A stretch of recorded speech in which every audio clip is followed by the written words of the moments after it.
Hello, and welcome to the Weekly Scroll podcast brought to you by the Adventure Archive. My name is Ryan. And I'm a clone who always shows up when you're in trouble.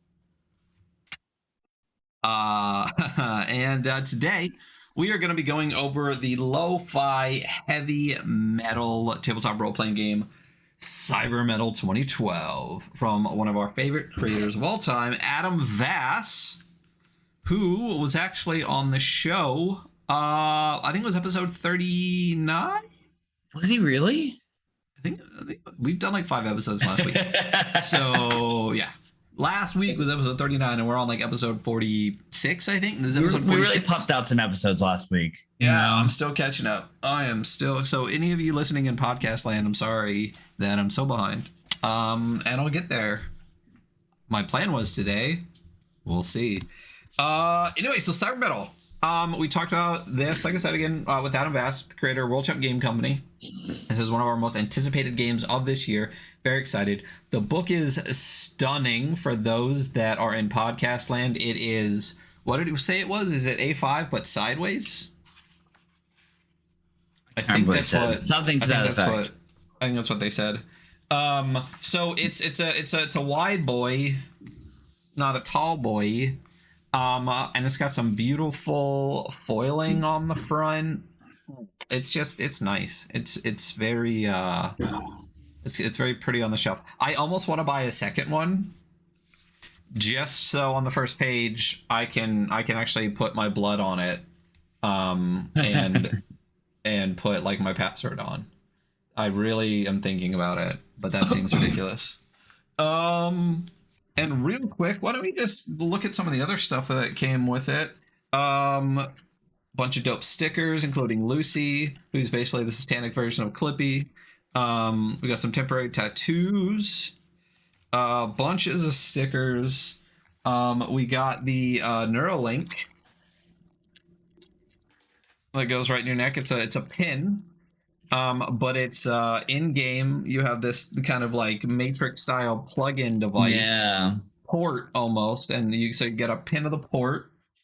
You got the Y2K zine, which is preview and prequel to Cybermetal. A lot of green on it, so mine's getting chopped out.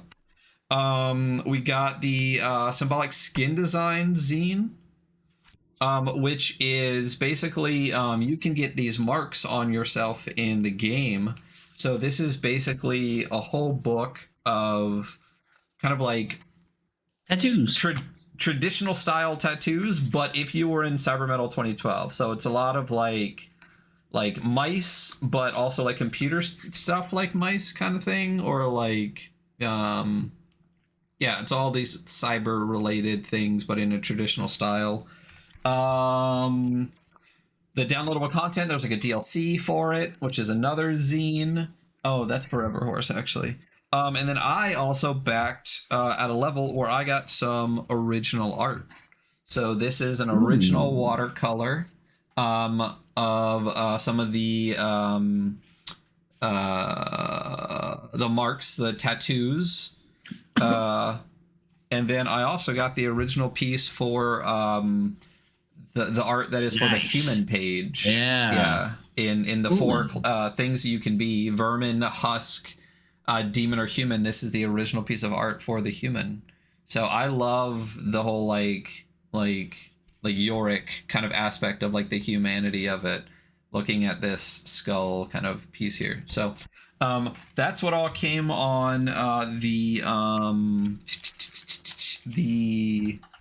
crowdfunding. Don't use GameFound. We've figured out. Don't use GameFound. Yeah, fuck GameFound. Big GameFound haters here. But go buy this fucking book. We'll just start early with that. And yeah, so that is what we're going to be going over in just a moment. But prior to that, we're going to be going over some Kickstarter projects. And today we're not going to go over any campaigns. There's a couple I backed, but none of them are running out soon, and none. I mean, we did talk a little bit about necromolds or whatever, but I'm not going to bring that up on here. I'm still trying with all my might not to buy it. You want to spend $300 on a board game where you play with Play-Doh monsters? Because I kind of do. I kind of do. Yeah, I kind of do.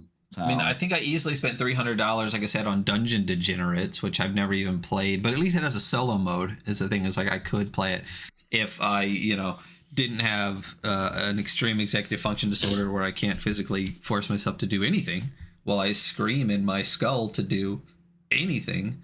But let's talk about some Kickstarter rewards here. Yeah. So good morning, everyone. Good morning. A little dose of reality for you right there.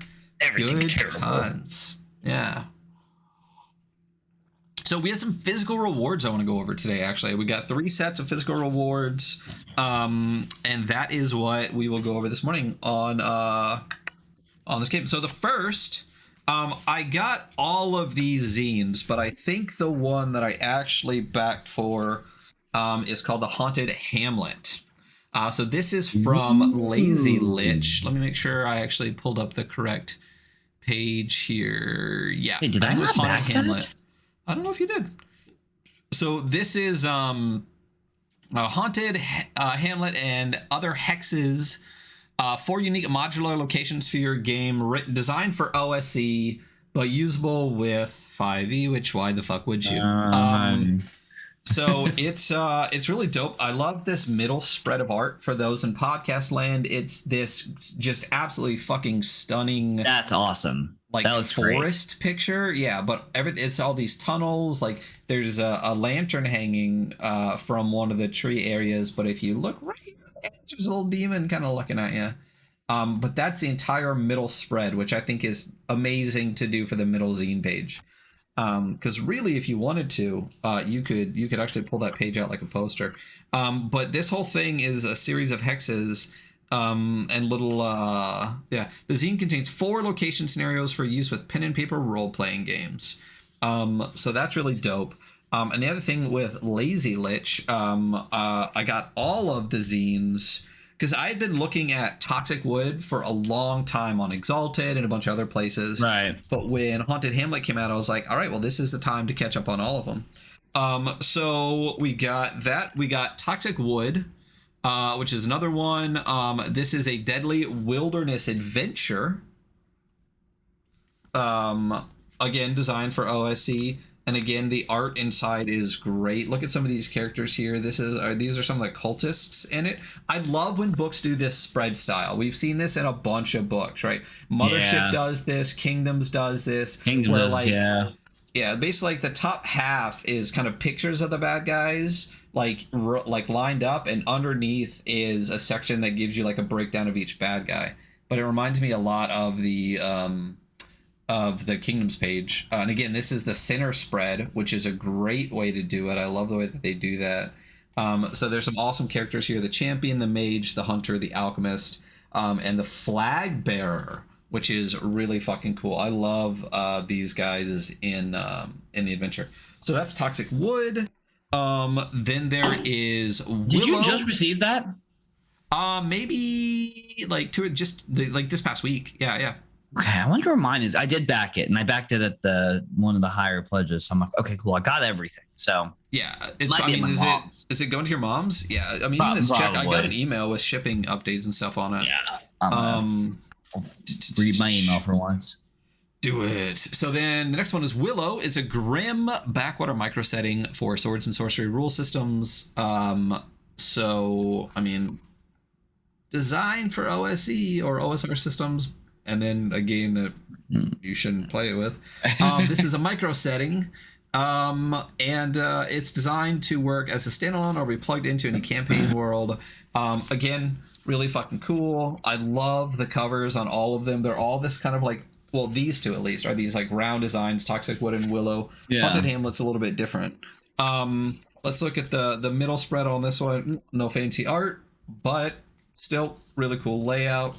The final one is the thickest one of them all. This isn't a zine per se. It is more of a perfect bound, coming in at 92 pages.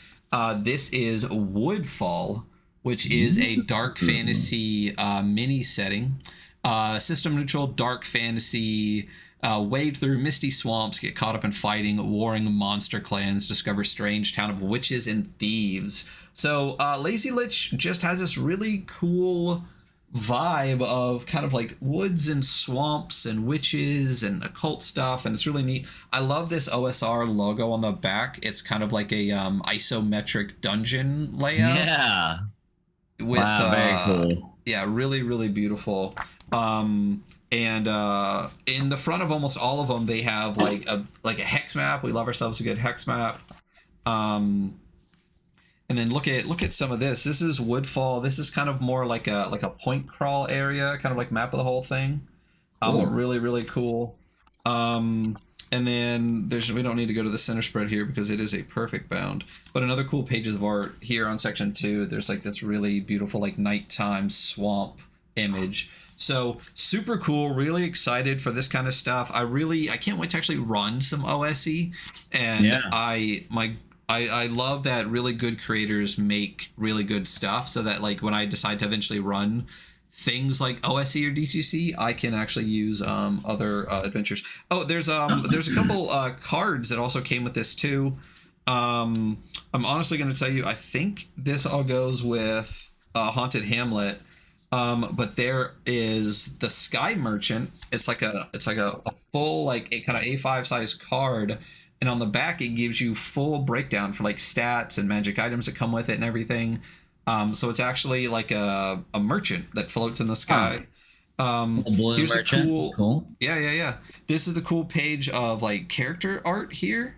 And again, on the back, full breakdown of all of them. Leona the Cleric, Yakiv the Thief, Sari the Fighter, Evil the Knight, the Spore Squad.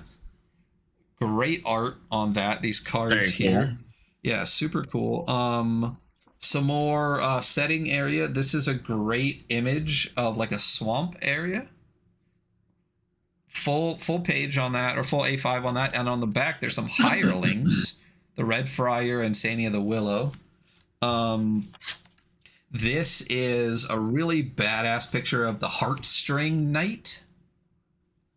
Looks really gorgeous. I love the art style. Holding a very serrated blade. And again, full stat block on the back with breakdown and writing and everything. And then this is my favorite one. This is actually a card of that middle spread that I was talking about with the trees and the lantern and stuff. Super dope. And on the back, there's a random NPC generator and random potions. So really, really, really gorgeous. This was super fucking worth it. All 4 of these zines / perfect bounds are stunning, and I love the style throughout from Lazy Lich. A little bit different, but keeping the same vibe, so you know they're all together. So really stunning stuff. Badass from them. That is the Haunted Hamlet and Willow and etc. etc. The next one. What's up? What the fuck did you just say? That's the Haunted Ham. Oh, all right. Seriously, I need to unsubscribe from Dungeon Degenerates emailing list because 1, they email every fucking day, and 2, I already bought everything. So stop emailing me, bro. 2, I own everything. So yeah. The next thing I'm gonna show is from Tyler Lindsay. This is Rivet Het Games. This is all things fragrant and foul. Nice. This is a box for like using dead things, and I thought using dead things actually funded first. I'm pretty sure, but somehow I got all things fragrant and foul first, which I believe is the second zine. But I did get, which is interesting because isn't this the box for, no, is this the box for? I think Ryan doesn't even know what he has.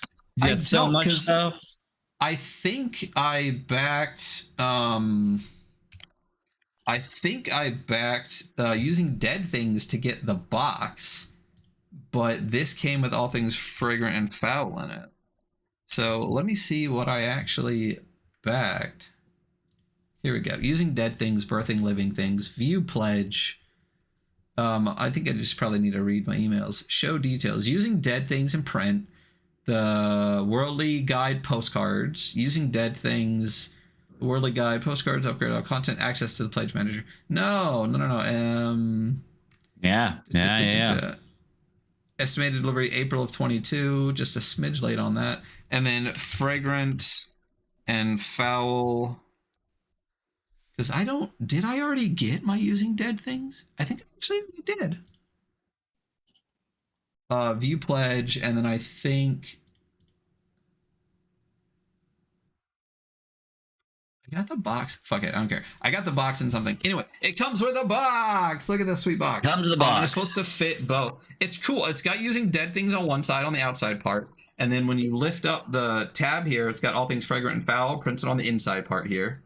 It's hard to describe this to podcast line. Just look at the bot. It's a box. It's got stuff written on it. And then when we open this bad boy up, we get a bunch of kind of these like postcard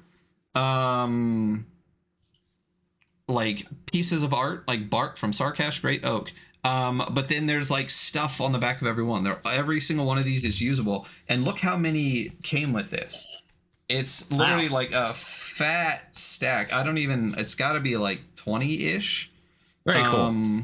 So super cool. I really like this. Like I said, everyone is not just like, this one's cool. It says ashes to ashes, dust to dust. But then it's got, like I said, stuff on the back, which is cool. I actually think we use this piece in our Merkborg intro. Yay, public domain. And then the book itself, well, one of the things that I thought was really cool, explain this to me, right? I would love for you to be able to explain this to me. This is clearly one of my wife's hairs. She's got red hair, thick as iron. How is it inside this box? Because first of all, she's not here. And second, I got the book this week. You know? It's fucking everywhere. Her hair is fucking everywhere. One of the things I really love about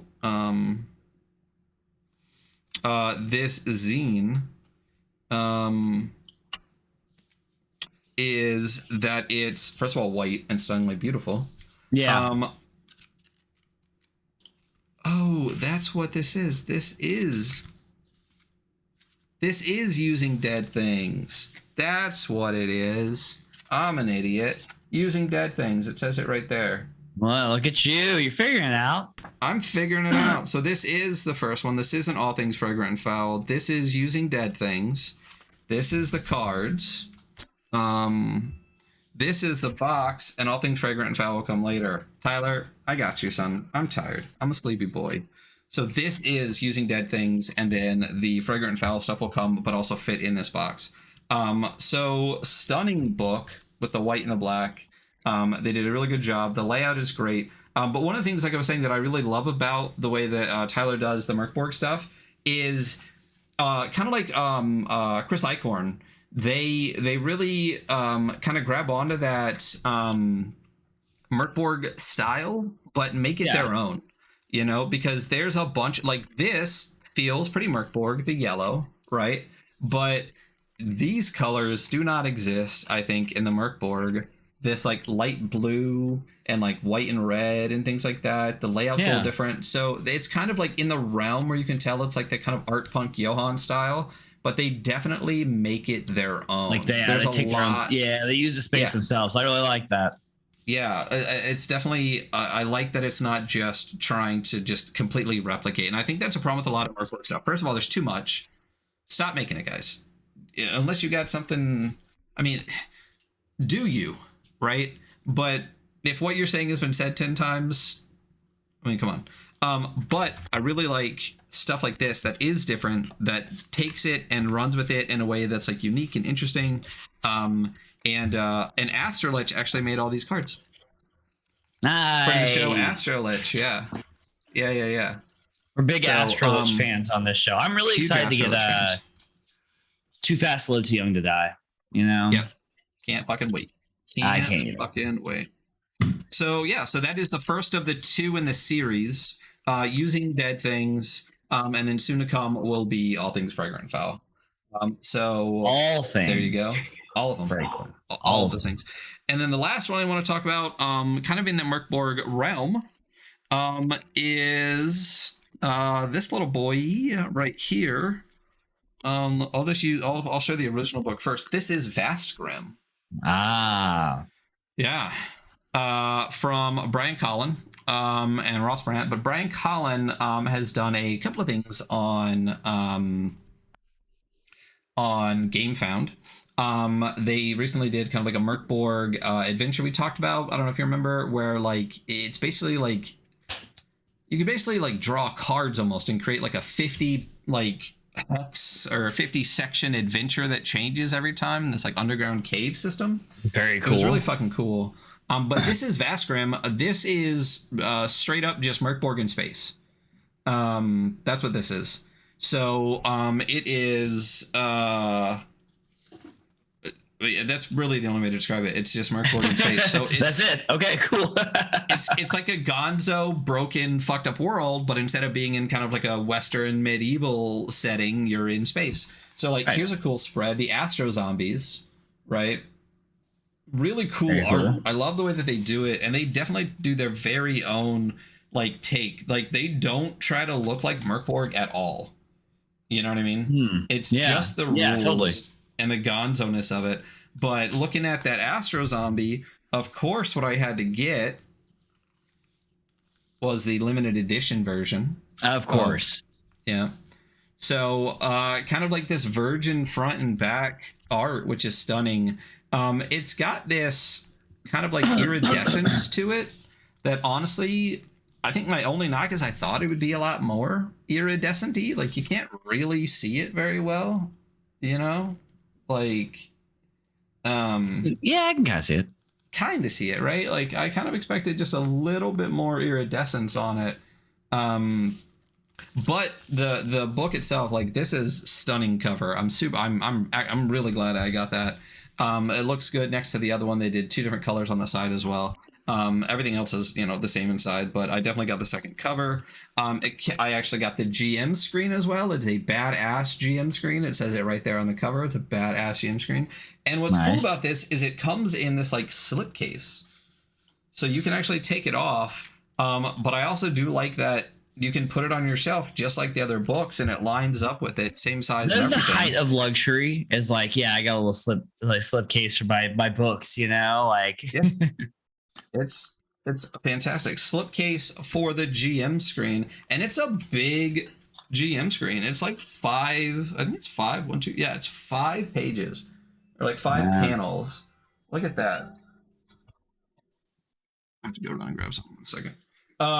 So really beautiful art across the entire thing, stunning, and then everything that you need inside. It's a good looking GM screen. It is a good looking GM screen. They did a good job. And whoever made the GM screen did a really good job too, because like they actually built it to be functional. Like it actually like the biggest fold actually has a bigger fold, so it sits really well, like, flat up against itself. Again, hard to describe to podcast land, but like it's not like struggling to be folded. And then on top of that, there is Adventures in the Volatile Verse #1 is the zine full of 3 adventures that come with it. There are also some stretch goal adventures that were just PDF only. So those are in the thing as well. Also VTT assets, all sorts of stuff for that. There's also, it came with a die. I got one of the die, which has like a little logo from the game on it. Hard to see it. Cool. But it's just a black die. It's whatever. And then D2 coin, which I haven't opened up yet. This is the Doom Edition coin. So it's got 2 sides to it. You can see the images on the front and the back. There's like the worm and this like kind of skull, gotcha. Tech logo. And then there is a Vastgrim. There's a pin, because I love me some pins. We love pins. That is Vastgrim. It's pretty dope. I'm excited. We might actually run some Vastgrim on the podcast, because we're doing our tech summer, doing all sorts of we are, yeah. We're going to be doing Death in Space. We're going to be doing Cyborg. We might hit some Vastgrim. Love to run some Cybermetal. So, on the Adventure Archive, we're going to be doing a lot of tech stuff for the next couple of months-ish. So that, that I think is That's what I got for Kickstarter the podcast. That's a that, you know. That's a that. That's the physical rewards we have to go over. So necro molds. Right? Ugh, God, I want it. Stop talking about it. All right. Are you gonna end up backing it or what? No, fuck no. I'm trying to save money. I'm a responsible young man. Are you in fact a responsible young man? Yeah, it's my only vice is spending money on tabletop games, and not board games. I enjoy board games. I like playing board games. If you invite me to your house to drink beer and play board games, I'll always show up. But I'm not buying board games. Yeah, right. You come to me with a weird little art zine about, the Terminator in Cyborg, and I'm like, yeah, fuck yeah, I'll give that guy money. Yeah. 100. 100, baby. 100. But 100. Yeah, I'm trying to just hold off of that first 48 hours on Necromolds, because after that, all of the prices get a lot higher, and it's a lot easier to say no to. Yes. So Cybermetal. Yeah. You're rocking that Cybermetal shirt game? Too. You guys ever heard of the game Cybermetal? No. I've never heard of it. No. So let's get into it. Cybermetal by Adam Vass. Cybermetal 2012. Transition. Want to be specific about the time. Specifically 2012. This is the end of the world in 2012. This is the end of the world in 2012. It's not really the end. It's just a little different. A little something. What's happening outside of Pentagram City, though? Who the fuck knows? Yeah. There is nothing outside of it. The only thing that's real is Pentagram City. First off, look at this weird cover. This weird it's like a hand with mechanical parts, but it's like not quite a hand. It's very cool. Yeah. It's a very interesting piece of art. Yeah. Let's enjoy it. And again, the logo is dope, and the layout. I mean, the sidewaysness of the book is fucking cool. And again, I love this intro page here. Welcome to the Pentaweb, which is basically like it's not even like the dark web. It's just like the internet for Pentagram City that only people in Pentagram City can access. With Lucy there on the side. Please enter your password and a blood sample. I would never put this in my original book, but I'm very much debating snagging one just so I can put like a bloody thumbprint into it. I might do that in mine. I'm okay with that. We'll see. Play testing from the Brain Trust, Death Agents, which have come up multiple times in the worlds of Adam Vass. We talked about them when we talked about when we talked to them on the episode. When we talked to them on the episode. I really want to see the Death Agent series, the Dart series, continue on. Yeah. So hoping that keeps cracking. But I love this page as well here with the logo kind of like all fuzzed out in the back and like the page kind of torn off of it. The layout on this book is fucking stunning. Yeah, it's a good job. This is a good art book. This is going to be up there on the art score already because of the way it is. Yeah, I mean, just the amount of art plugged into it as well. I think we talked about this with Adam before. Eventually they'll start hyperlinking their stuff. I think he was like, I don't even know how to do that. And I was like, all right. So straight up, I think one of my only main knocks of the book is it's not hyperlinked at all. Yeah. It's a reasonable and fair knock, Yeah, which is just unfortunate for a 134-page book that's sideways because it's a lot harder to navigate. And the book itself doesn't have like a... What would you even do with a ribbon? Would you just like cut the ribbon off halfway? Like I don't know. If you put a sideways ribbon? Special short little ribbon. Like a little short boy. A little short boy ribbon. But anyway, we do have a table of contents straight up here. We got a what is this? Safety tools, create a citizen, core rules and mechanics, combat and competition, additional concepts and measures. We go into gangs, Pentagram City. So like basically half the book is mechanics you need obviously to play the game, and about half the book, maybe a little less, half the book is kind of like lore. It's pretty much, there's a lot of lore in this book, even in the like character parts. There's a lot of lore, Yeah. Well, really, the first... I have a really good idea of Pentagram City, you know? Yeah. Oh, for sure. And it's not too much either. Like, I don't feel like it's in the way of anything. But basically, like, the first 10 pages are all lore. Yeah. So instead of reading all of that, well, first of all, I want to read this. Yeah. This is one of the first things I saw, because Adam actually sent me this a little bit early before the PDF was released to the public, because, you know, we're cool on the show, friend of the show, Adam Vass now. Hell is real. God is a feeling and I've gone numb. The city is ours. Consciousness is a frequency. Plug me in and turn me the fuck up. Ugh. So fucking good. Yeah. What is this? Cybermetal 2012 is a tabletop role-playing game for 2 or more players. It's a role-playing game. It's a role-playing game. This is cool. There was some like fucking Twitter discourse about like putting this in games and stuff. It is what it is. For people that have never played a role-playing game before, it's a good thing to read. For people that have, fucking skip it. Who gives a shit? You don't have to read it. You do not have to read it. You know, like I think it's great. Like, yeah, absolutely. If someone needs context, or if I'm giving this to somebody else, I'm like, hey, we're gonna play this game. It gives them good context. But like, you know, I don't have to read this part. It is good to know that it's a D100 system. And such, but yeah, it is a D100 system. It's a D100 roll under or at yeah. So yeah. So that's it. Like what is this? Literally, it just says it's a role-playing game. How to play is a super fast breakdown of just like, you got some people, you got a game master, this is what D10s are, this is a super basic mechanics, now go play the fucking game. Yeah, that's it. That's it. And we have the timeline. I love the timeline. I think it's like, so the timeline essentially follows Death Agent, which is like, it's like the Metalocalypse of this world. It's like every single influential artist of like the late 80s, early 90s. Or I think you go back to, no, it's just 80s. 80s to 90s, like rolled together into one. They're a world force.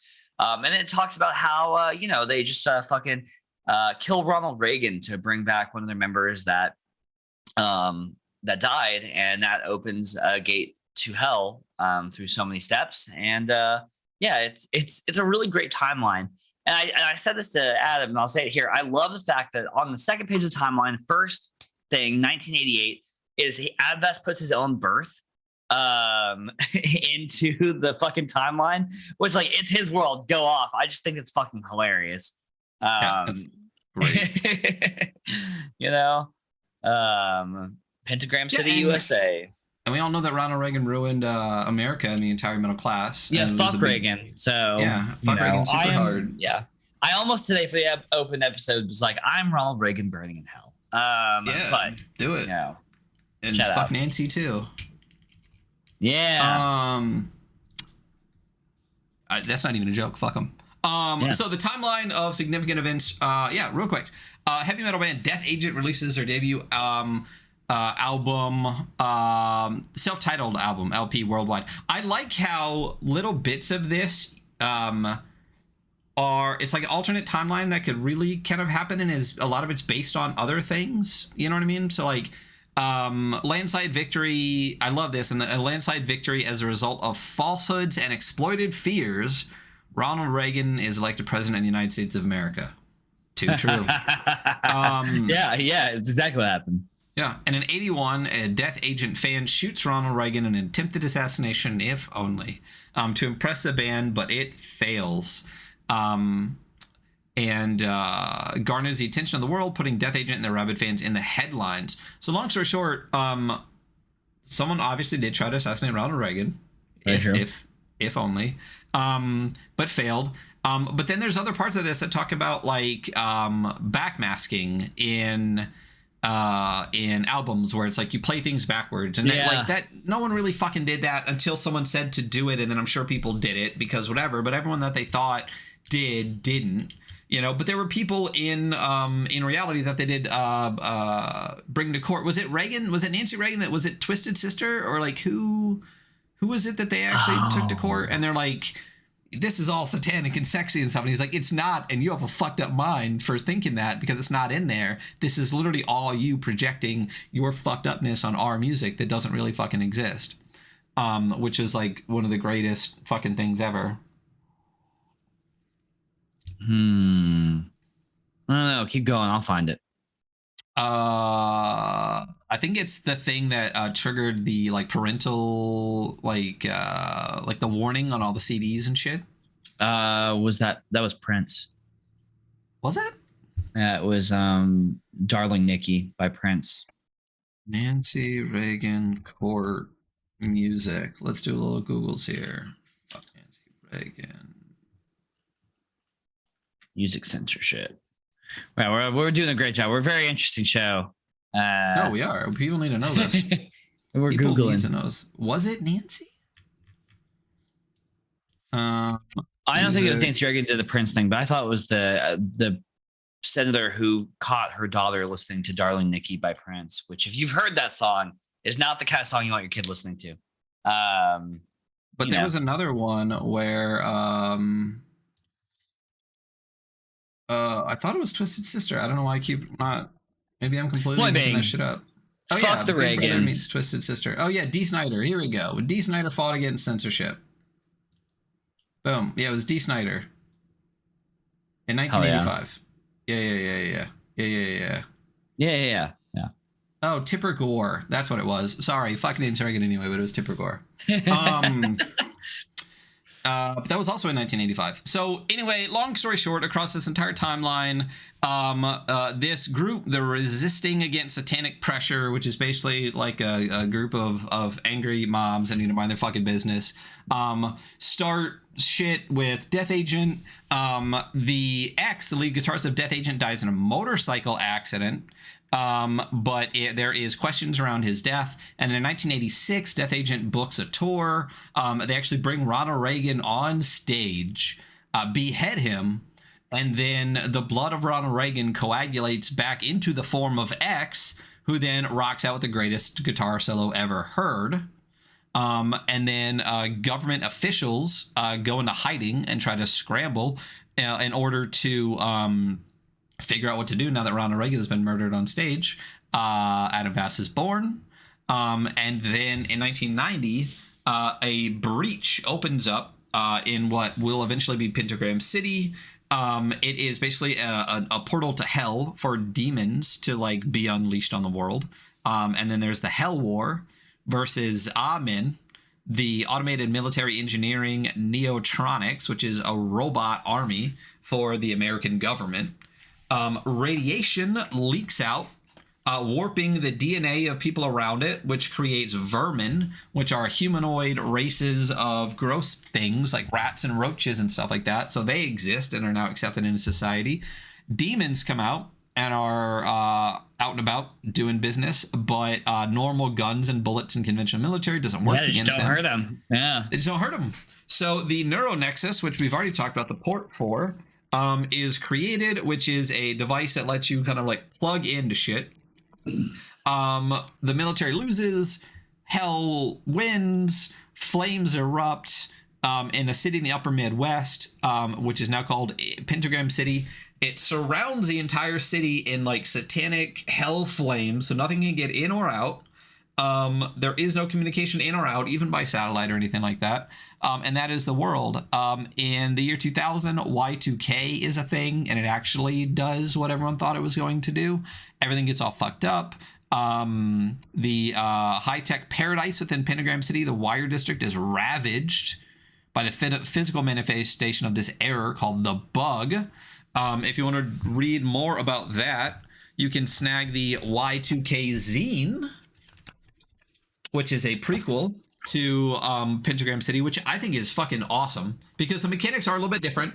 And the game, the world is a little different. It's 12 years prior, so super fucking cool. We should see if Adam wants to come on after the Law Dispute Tour and run some like Y2K or something. I would love that. Cool. I was thinking that last night. I was like, we should ask him, you know? Yeah, we should. I mean, that doesn't hurt to ask. And everyone in the world has these Neuronexus ports.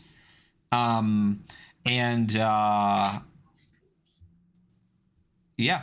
In 2004, citizens cobbled together a rudimentary local network called the Pentaweb, which is basically like a local internet. It's just unable to reach outside the city via satellite or anything like that. So you got to use your neural network to like plug into it, your neural nexus. And in 2012, rumors spread on the Pentaweb of a brewing power war among the city's food suppliers. The earth rumbles with the activity of satanic subterranean spirits that infect our nightmares. Anti-hell terrorists increase their violent efforts across the city to make real their prophecy of the end of days, threatening the fragile stability of an anarchic society. And our story continues in Pentagram City.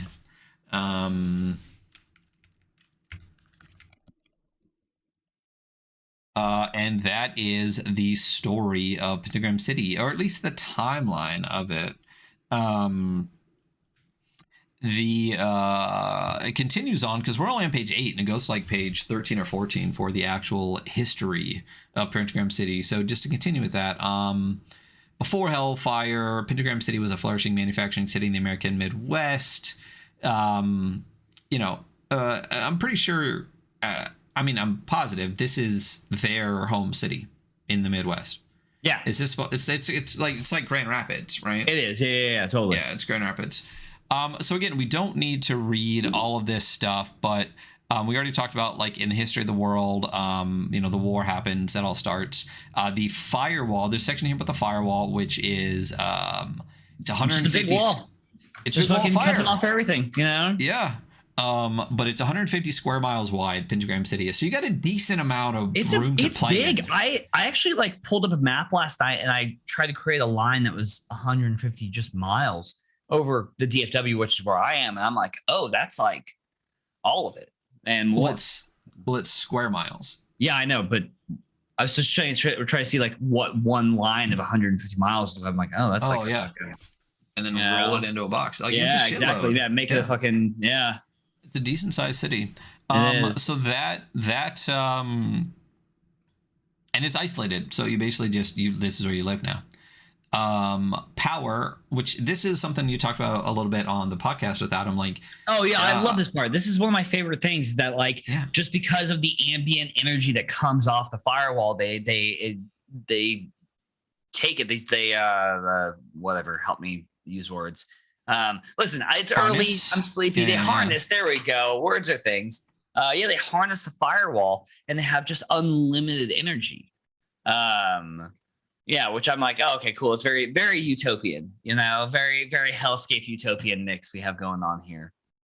Well, that's one thing that we did say is that this isn't a dystopia. No, it's an anarchist utopia. to an extent. I mean, there's demons and stuff, but like, oh well, Yeah. It is what it is. But the fact that there is unlimited power and you can pretty much just do whatever you want. Unlimited power. Right. There's even regular weather. It snows and is hot and stuff. Like there's all 4 seasons, which that sounds terrible. Thank God I'm in California. And in leadership, Pentagram City has no official ruling class or government. Cities abide by just one law. The one law. Yeah, do what thou wilt. And that's it, which is dope. Yeah, the whole thing is like you're held accountable by yourself and the people around you, It's like, yeah, do what you will. I mean, the consequences are the consequences, It's what's funny is do what thou wilt is just a satanic version of the golden rule, which we all learned in, I had Bible study when I was a kid. But do unto others as you would have them do unto you, did no Christian ever. But that's really all it is. Like, the golden rule, fuck the gays, kill them. It's like, okay, right. Christians are the least Christ-like people ever. So I've never met anyone who is less like Christ than a Christian. Right?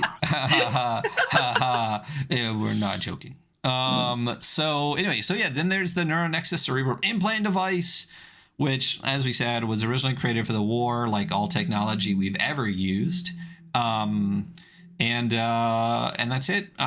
You plug in, and now you can access a Pentaweb and stuff for it. You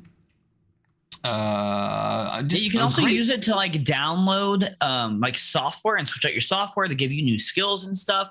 there's like a really interesting lore behind it of how it's like not necessarily like plugging in, like you are plugging into the pentaweb, right? But there's this very like sound wave frequency lore behind it that like almost gives it this like musical inclination, which makes sense because Adam Vass wrote this, and they have like a musical inclination.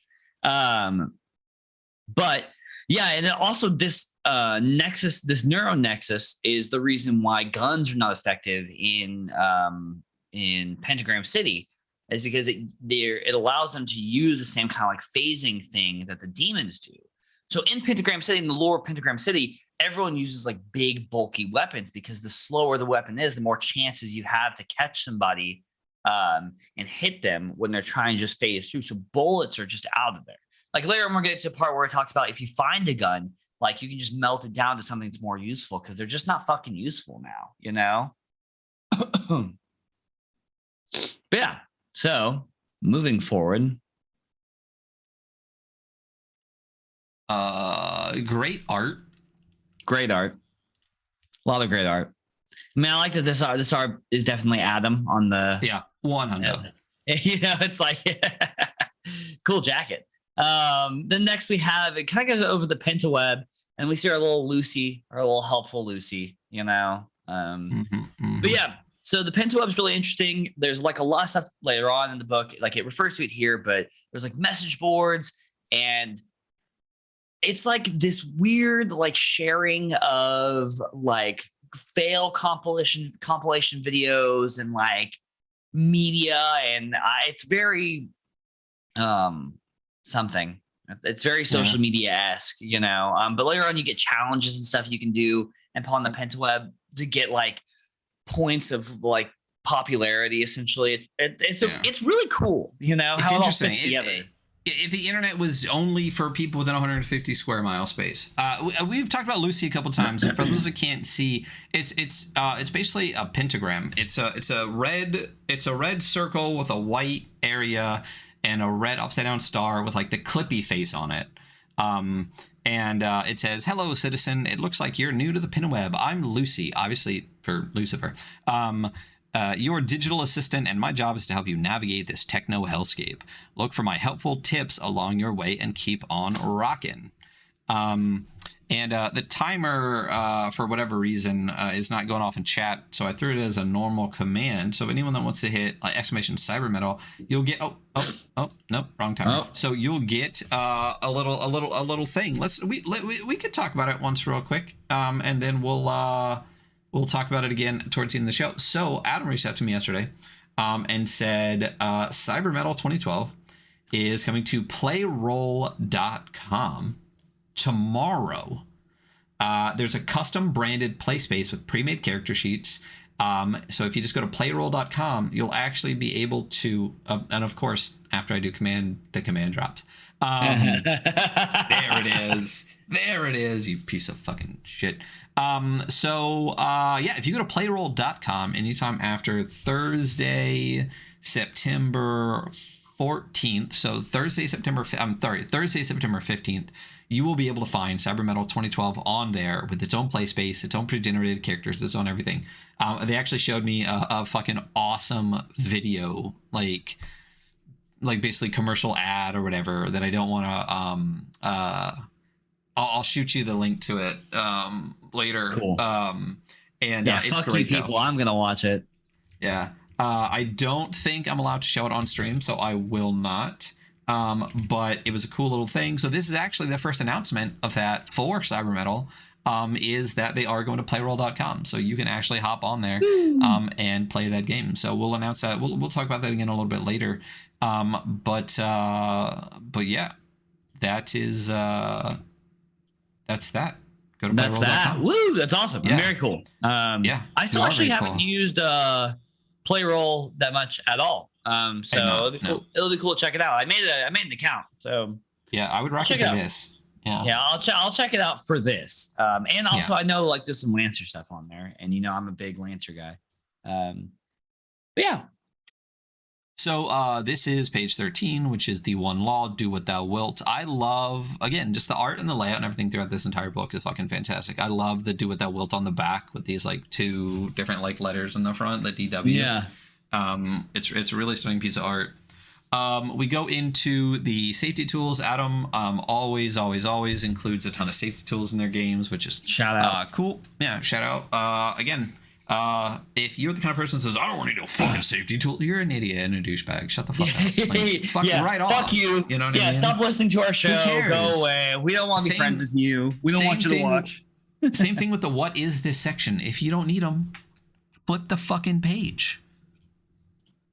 But yeah, I mean, safety tools, you should, if you're running tabletop games, you should have like at least vague understanding of safety tools. At least, even to the bare minimum of like a 0 session that's like, hey, what is your line? You know what I mean? Yeah, like, where do we draw the line, and where do we throw a veil on it, and just that's it. Like that's it. You know, that's it. Yeah. And like, if you're a normal human being, everyone has the same like 1 or 2 that you don't need to talk about. And if you're not, I mean, grow the fuck up. Yeah. Anyway, a couple pages of safety tools, which are great to use. And then we get into the, it looks like a little loosies popping up here. It looks like you're about to create a citizen. I'll show you everything you need to know your character sheet. So let's go over what different parts of the characters are. So the first is going to be hardware, which is just your character's body. So there's human, there's demon, there's vermin, and then there's husk. Your operating system is kind of like, it's your role in society. It's not quite a class, but it gives you like a little bonus on stuff. Your mark is a mark on your body, and we'll get to that. XP is experience points, but it's cool. You can use XP as a currency to make a couple things happen. We have skills, which are between 1 and 100. This is a D100 game. Charge, which is almost like your health. Dying and health in Cybermetal work a little differently. And it's kind of very cool. It's a little video gamey, but not, I don't know. We'll get there and you can all form your own opinions. Video nasty points. It's a measure of your progress. There's competitions, the video nasty competitions, those measure your progress. And then you have your inventory. After that, you have your social rank, which is just like a measure of how popular you are between 1 and 5. 5 being most popular. Contacts, which is the people that you know. Software, which is a swappable ability, which is really cool. Your software, like abilities you can take, you can swap out anytime that you plug in. Sync, I think is what it's called. Anytime you sync, you can switch out your software. Oh yeah, there's a reference on there. And then debts, because your character is going to accrue debts. You know, you got some maybe regular debts, maybe some blood debts, and then a sync note, because every time you sync up at a terminal, you write a note to your future self just in case you die and you have to essentially go back to that sync point. It's like save it. You save your fucking character.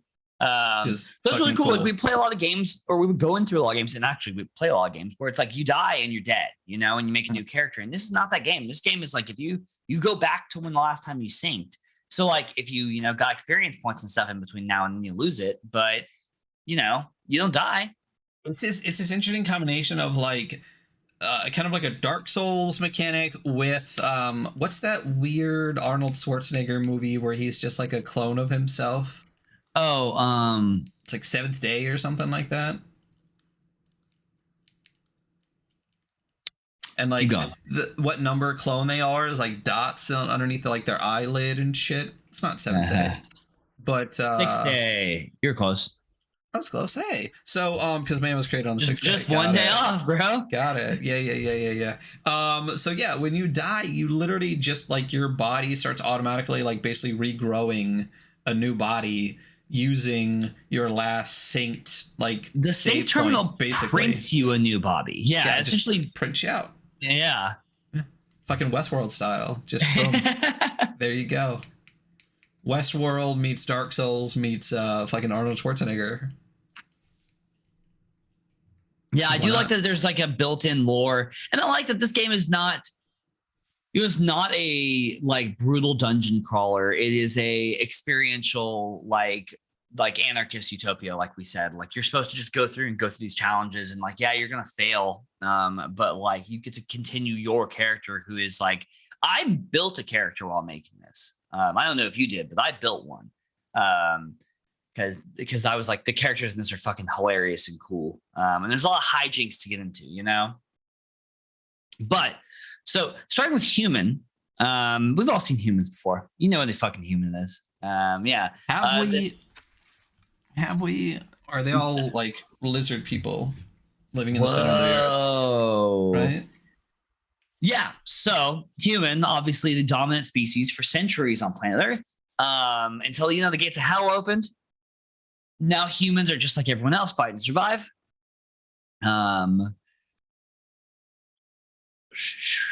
Yeah, a few. I like this. A few signed up to combat the forces of hell, the forces of evil in the Hell War, but more registered on behalf of the devil, with the latter winning the war.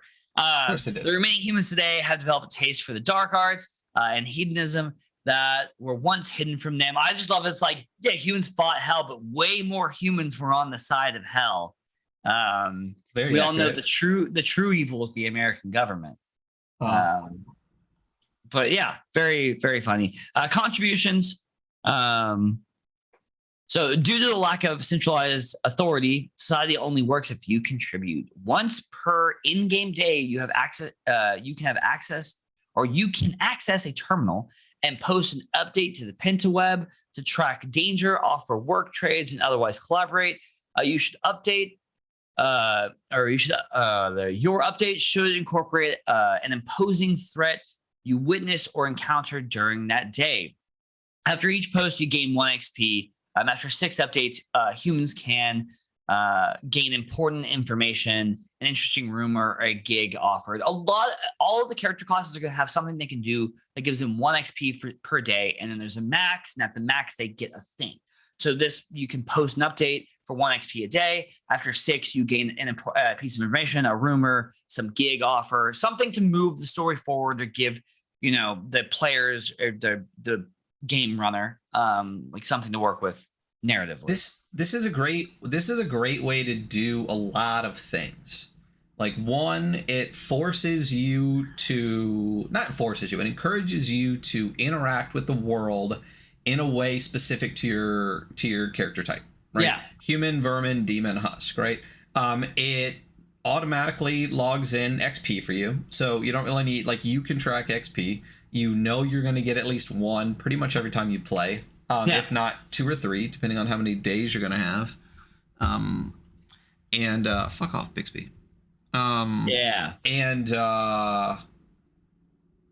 it creates narrative, like just built-in narrative for your character. Yes. So which drives the story forward. So as we go through building the character, there's a lot of stuff that like just narratively builds your character. It's like, here's like, it'll help you get into this character, and it'll give your game runner ways to interact with you, and you in ways to interact with the world. It's actually very, very clever and fun. It's a good time. It solves it's like 3 birds with 1 stone, which is really, really fantastic. Yeah. This piece of art here, so basically we got into a section that describes the 4 character types, right? Human, demon, vermin, husk. Each one is going to have a task. Each one is going to have skills you can choose from. Each one's going to have basically like these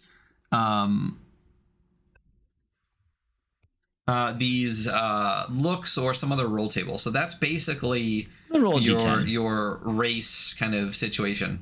And again, so this badass piece of art right here, this is the original right there. Alas, poor Yorick.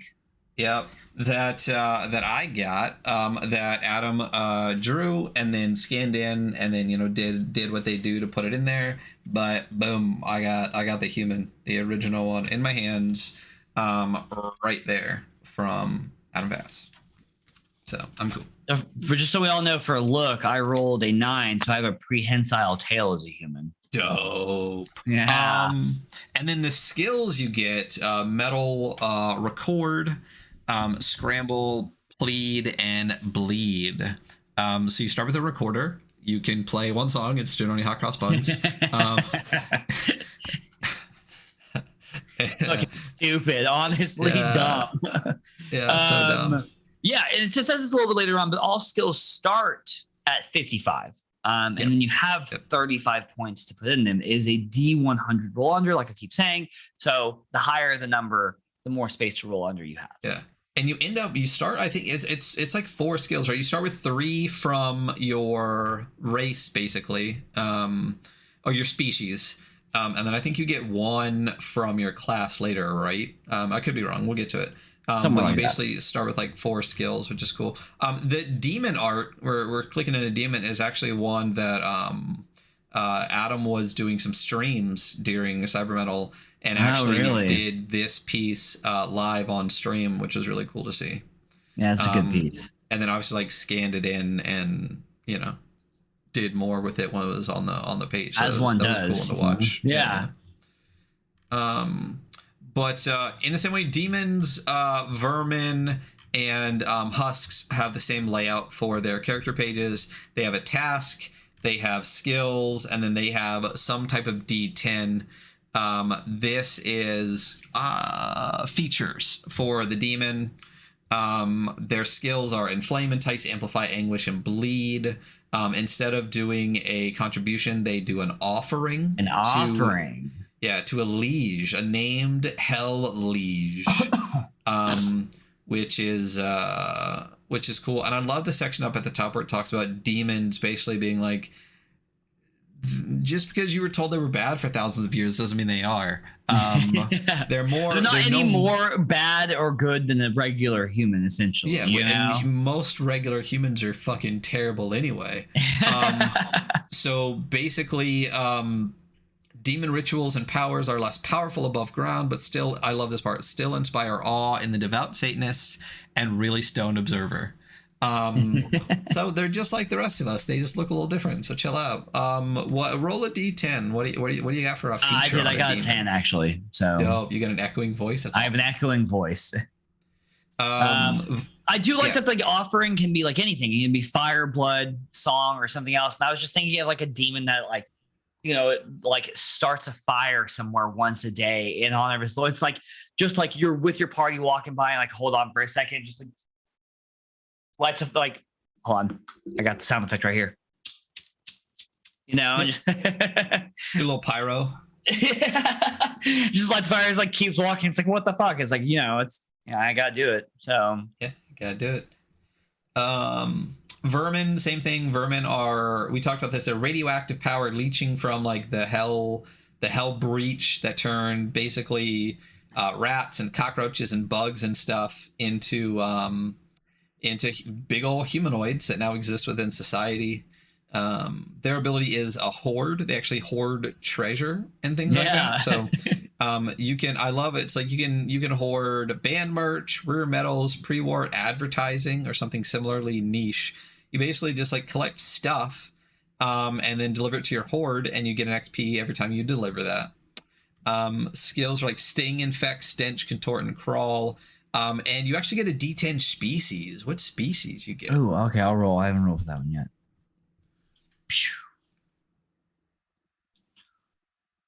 Spider. I'm a spider person. Oh, so that's cool. Terrifying. Everyone hates you. You're gross. I love all of these though. I do want to like roach, centipede, fly, mosquito, slug right? Person. A slug person. That's just me now.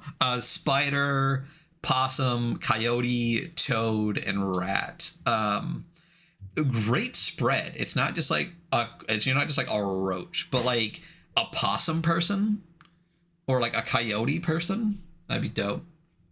And then the final class, and again, there's a 2 pieces of art for the vermin. There's like a rat person and like a praying mantis person on a skateboard.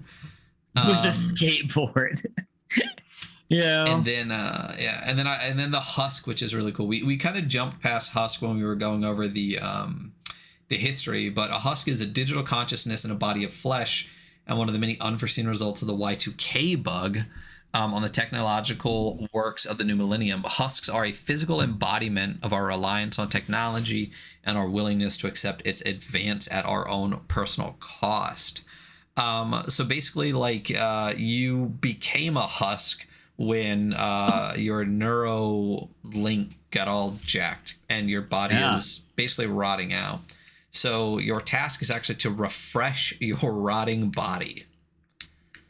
Eventually you have to install yourself into a new host altogether, you know, like it's and the skills are analyze, broadcast, download, disable, and crawl. And it's decay instead of like looks or whatever else. Do you want to roll on the decay? Oh yeah. Let me bring up a roll table real quick. 1d10 here.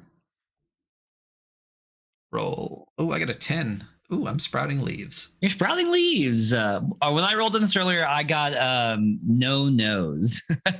Dope. It just fell off. Just rotted off, you know. It just fell off. When I rolled again, I got an exposed skull. So nice. That's pretty dope. But yeah, very cool. Very cool character types. And I like that there's kind of like an implication in how the world interacts with each of these individuals a little bit differently, but how they're all pretty much accepted, you know. But yeah, a weird Satanist might treat a demon differently, you know. Yeah, they might get on them. Yeah. But yeah, so moving on to OS, the operating systems. There's several. Actually, I guess there's not several. There's only like 8. I don't know why I thought there were more. But yeah, I think did you have one of these that you were really stoked on?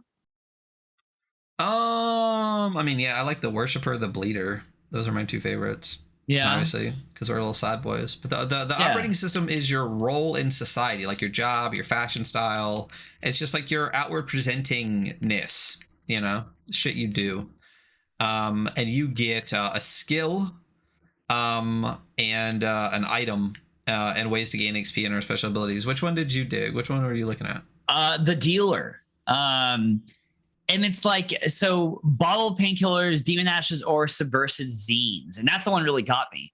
Like, just like anarchistic, like smut fucking zines, just like a guy with a trench coat is like, hey man, I got the new world champ game.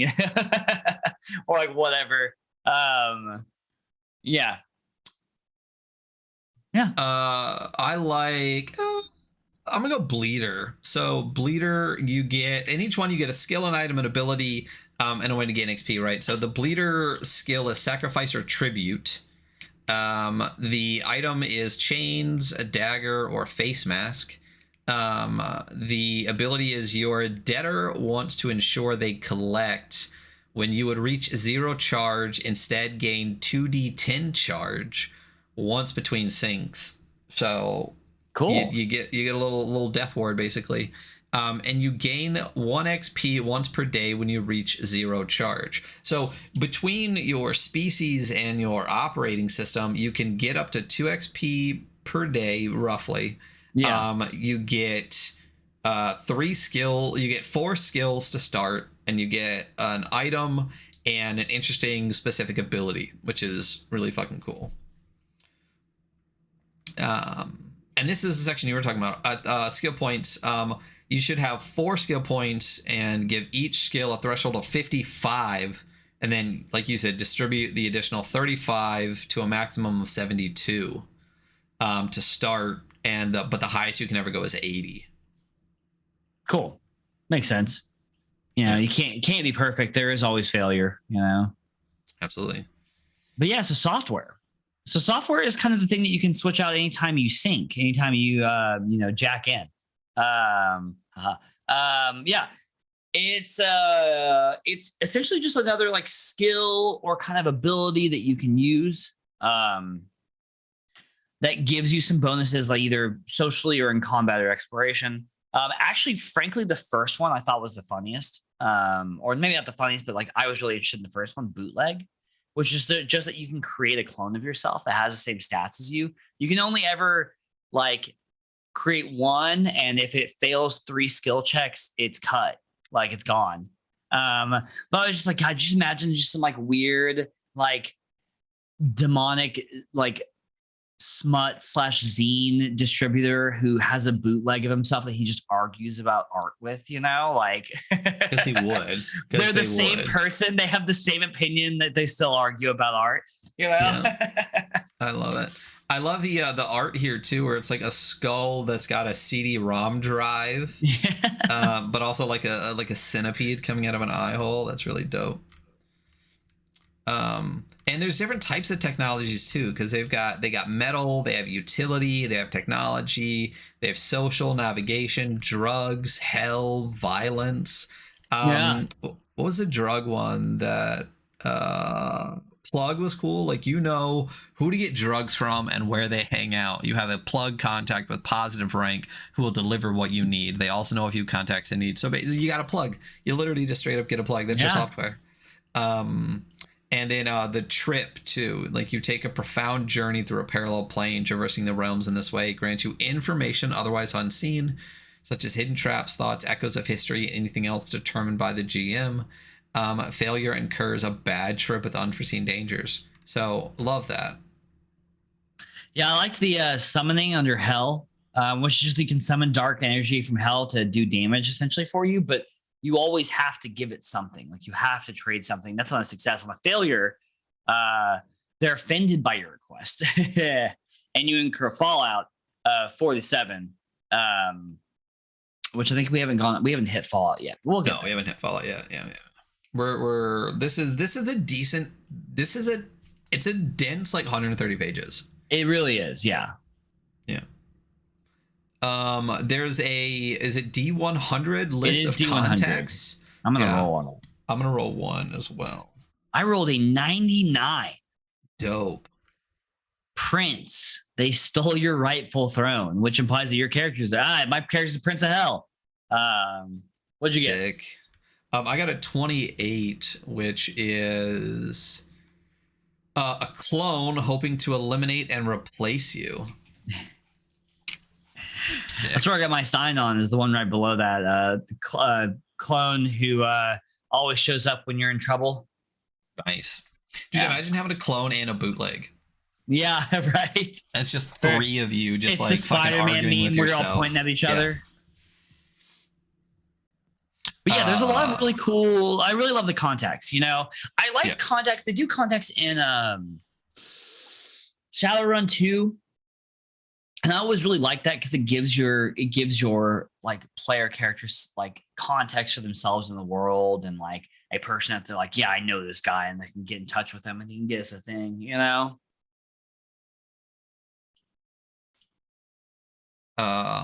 Yeah, super dope.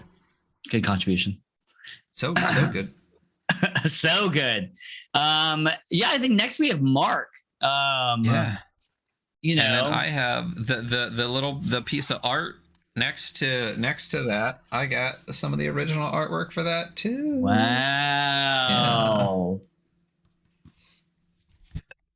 But yeah, so talk about marks. Let's talk about marks. It's a symbol on your body. It's either a tattoo, a birthmark, a scar, or a brand. Let's roll some marks. I think it's 2 10s. So we're gonna roll. It's always it's almost always this game a 10 or 2 10s. So I have a brand that is on my arm. I have a tattoo that is on my face. And the SSD, I don't think I have it on my desk right now. Actually is an expansion from Mark's. Boom, there we go. There it is. Ryan's got it. Oh, nope, I do have it. I have a big stack of tabletop games on my desk right now. I should probably organize these, but I got it too. It has like a big expanded like of what they are. It's basically a book of like Cybermetal Flash. Yeah. So I'm 100% gonna get this as a tattoo. The cool thing about this too is there's an art gallery in the back too, which is cool. Like just some pieces that they were working on doing it. So there's like two pages of an extra little bonus art gallery, which is dope. I like how at the ends it's Adam with chains around him, and I'm pretty sure it's a chain face reference. You know? Yep. Chain face is dope.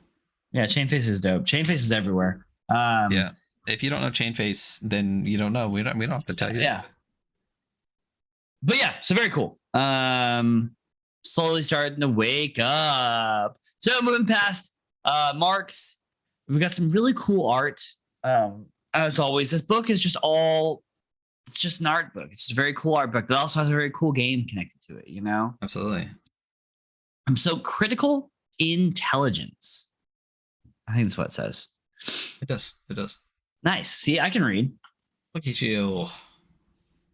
So charge. Ryan, you want to tell us about charge? How's charge work? Yeah, what is charge? Listen, let me tell you all about charge here, okay? All right. Charge is a measure of your ability to go. The battery life of your brain and the sanctity of your skin. Charge is measured on a scale of 100 when you're full and 0 when you're depleted. Each character begins a game with 100 charge. This may be the only time you'll ever be at full charge. Life in the city beats you down. So basically, charge is your overall health. Long story short. Charge can be regained. To refill your charge, plug into a sync terminal, which we've already talked about. It's a wired computer across the city systems, or to a remote charge station for at least an hour to recharge up to 100 D10 charge. So long story short, this is basically just a measure of your health, but you can plug in to regain some of those things. Remote charge stations are rare, but pop up occasionally affixed to the exterior of important locations. Terminals are used as consciousness save points as well, and a recording of your concentrated self at a particular moment in time. It's basically like backing up your brain. We talked about this before. You actually write yourself a little sync note each time you do that as well. When you recharge at a terminal, you write yourself a note, and then if you get reborn, you're supposed to read it out loud later, which is fucking awesome. Fuck you, nerd, you better not die. Yeah, my note says, fuck you, nerd, you better not die. That's exactly what mine would be all the time, like, again, question mark. When plugged into a terminal, you may replace or recharge your currently installed software. Simply choose new software and place it in the appropriate space in your character sheet, removing and overriding the last piece of software. So these terminals are basically areas where you can recharge, back yourself up, and swap out your software if you need to. So you just like plug in to, you know, your little Tesla charge station, and just switching up your whole business. That is charge. I like that there is there a terminal here? So I'm gonna roll 1d10 and see if we actually get one. I got a 5. It's a terminal in need of basic repairs. So if you can't repair it, the answer is no. So really, on a 1d10, you have a 30% chance of an available functioning software sync terminal. Yeah, and that's about it. And they're supposed to be like, you know, they're not in areas that are run down and shit. They're fairly rare. It makes it seem like, it's like, it's not that you never see them. It's just like they're not going to be everywhere. You know, it's not every just corner. Like electric charge stations now. Yeah, just like our actual sync stations that the rich and powerful use today. You know, exactly. You know, before they freeze themselves and clone themselves and climb back into their holes. So 0 charge, you're dead. You can talk and move, but just barely. You're on the last wind, so you're not dead at 0. But you can't do anything. You're basically like just laying there whispering. And any skill check you attempt is at disadvantage. And any damage you take while you're at 0 charge, that's when you die. Right. But again, we've talked about this many times now. When you die, you're out of the narrative, right, for this whole situation. But your body starts to reprint at your last sync station. But what I like about it, the way that Adam wrote in the narrative, is as long as it takes you to complete whatever narrative thing you're doing right now is how long it takes to print your new body. So it's kind of the way of being like, get a character back in as quick as possible, but there's like a real world, like quote unquote, like a realistic thing for it, right? By the time you finish combat, you finish reprinting, and hopefully you're not across the entire city at your last sync station. You're like, oh fuck, that sync station was like really far off. So sync terminal download, we talked about this. The nearest sync terminal will begin downloading and printing your most recently saved body and mind. So it's not necessarily that it's the last, it's not where you did your last sync, but it's the closest sync terminal to where you died or whatever. It'll just start reprinting, which is another good way to get players back in the game as quick as possible. Lose your progress since your last save. It does feel a little video gamey, but we're in the fucking Pinto web. Like a breach opened in hell. You got a Neuralink like plugged in the back of your head. But any information you learned, progress you made, XP you gained, or changes implemented since your last sync are lost, and you lose 1 social rank to a minimum of 1 star. So you're less popular. You died. Yeah. And then the note to self, read aloud the note you left for your future self at the last sync in the event of your death, which again is cool because those are going to be nerd. Oh, okay, yeah. Cool. Thanks. Yeah, exactly. And then getting into skill checks. Do you want to take skill checks or do you want to keep going? Yeah, super easy, right? So this is roll under. You pick a skill that you're trying to achieve, and you gotta roll under it with a D100. 0, 0, 0 is understood as all zeros is 100, right? Which is a hot debate, It is, but there is no. So there's only it's from he says in this game from 1 to 100. So all zeros is 100. There is no zero. Right. I understand it's a hot debate, and I don't care about it. What I do care about is that you write the rules out in your book. Which he does. And that's all it says. But it makes sense. Yeah. There is no zeros place. Like it's gotta be 0, 0, 0. I am also in agreement with that. So yeah, it's roll under on the success is a success. You roll over is a failure. Roll exactly means that you excel. It's more or less your kind of crit hit, The GM describes how your intention is amplified. You do not reduce your charge this roll. Inflict maximum damage 10. It's all damage is like 1d10. If attacking, and treat Fallout as if it was a 1 to 3 result. If you don't have a relevant skill or ability, you can test your luck or come up with a different course of action. Your luck increases 1 point to a maximum of 10 each time you earn an upgrade. So the issue with using luck is that it starts at a 5. And really, really, really hard to roll under a 5 on a D100. Yeah. Yeah. I mean, it's basically, you have a 94% chance that you're not going to. Yes. Yeah. Good luck. Good luck, fucker.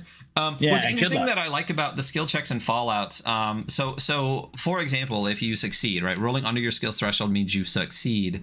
The thing you wanted to happen does indeed. If your roll was an attempt to inflict harm on something or someone, choose one of your D10 results and inflict damage. So your D100 is kind of like it's whether you succeed or fail. If you're doing damage, you pick one to do damage, but then we get into the next section, which is Fallout. New Vegas. Yeah, exactly. So what is Fallout? Oh, okay. All right. So Fallout is a measure of the external results of your action, such as how your gang's circumstances change, how others in the area react to you, how the environment shifts, and other significant change that complicates your attempts to survive. Regardless of success or failure, use the remaining 1d10 result to determine the fallout, or choose one of the 2d10 if your skill doesn't involve dealing damage. So basically, like I just said, you say I want to hit you. I want to punch you right in your jaw, right in your stupid face. And my skill is a 69, right? And I get a 68. Nice. So I rolled under, right? But say that I rolled a 6 and an 8, right? I get to pick one to be my damage, but then the other one is your fallout. Which is interesting. Like it's almost an extreme way of being like nothing never not happens. Yeah. You know what I mean? So let's say I deal 8 damage to you, right? So there's this fallout table between 1 and 10. So my dice was a 6, right? So it's a 1 to 3, a 4 to 7, and 8 to 10. On a 1 to 3, things are good.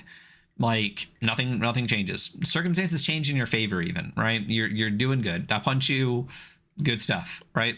4 to 7, something is weird.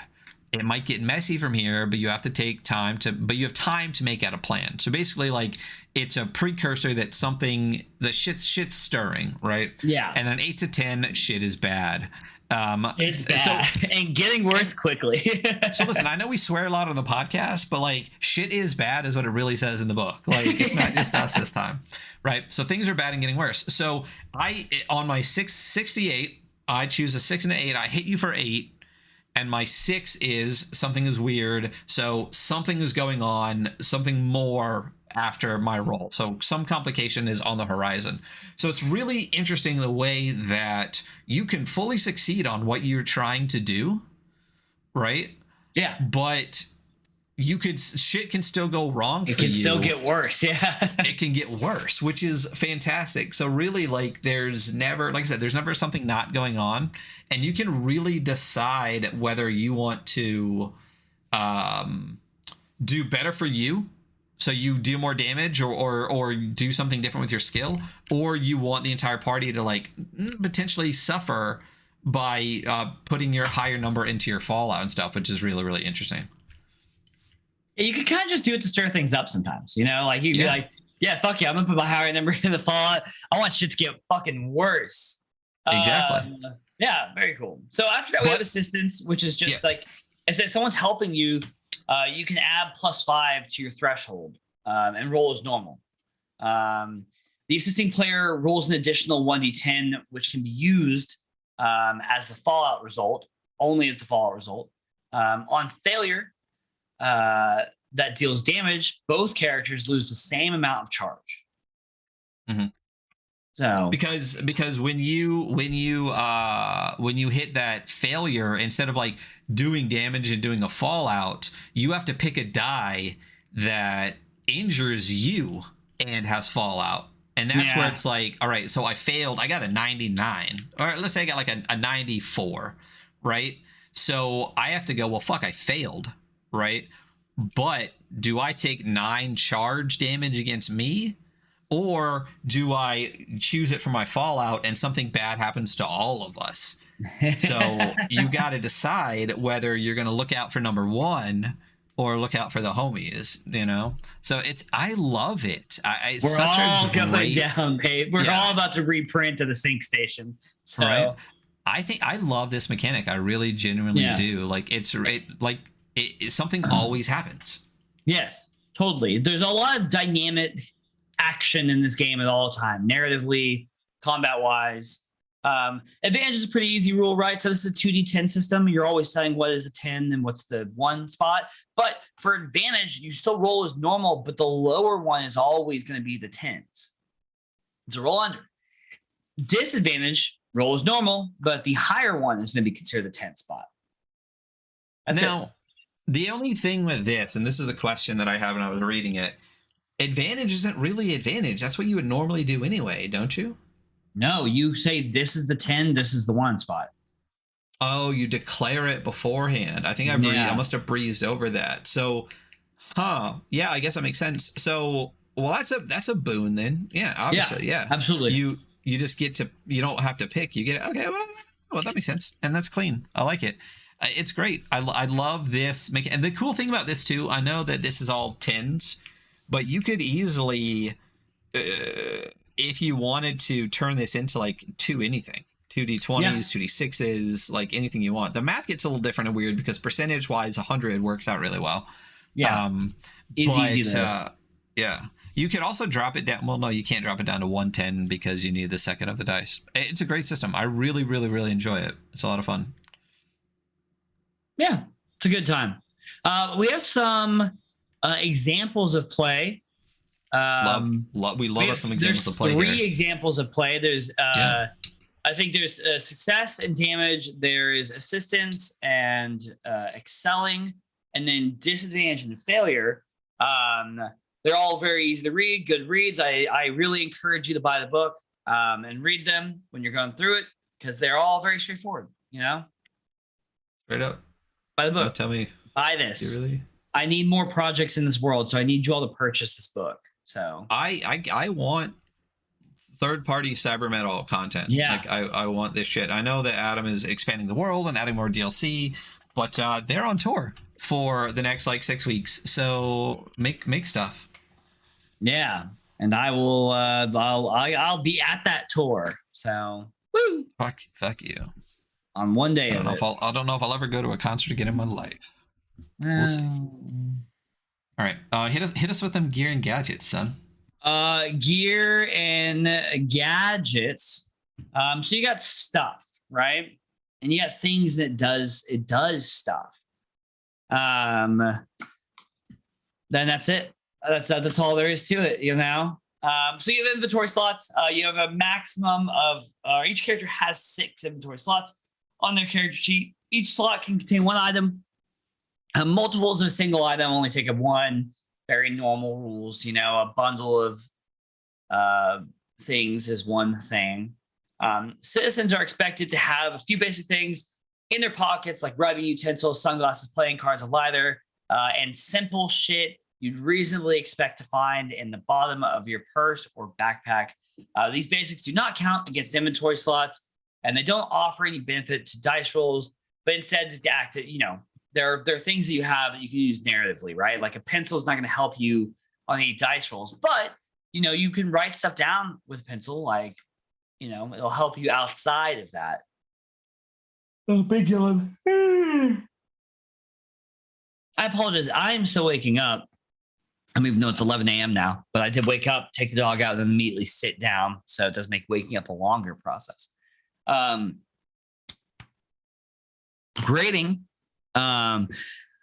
Using relevant gear and gadgets can boost your skill threshold depending on the quality of the item, right? So you have a D, C, B, and A, or A, B, C, and D, if you like to go in that order. So a D item is, I'm really big. I'm going to get smaller again. There we go. I was trying to center myself, but that's okay. Is decimated. It offers you 0 plus to your threshold. A C is crappy. It gives you a +3 to your whatever the relevant skill threshold is. B is basic, +5.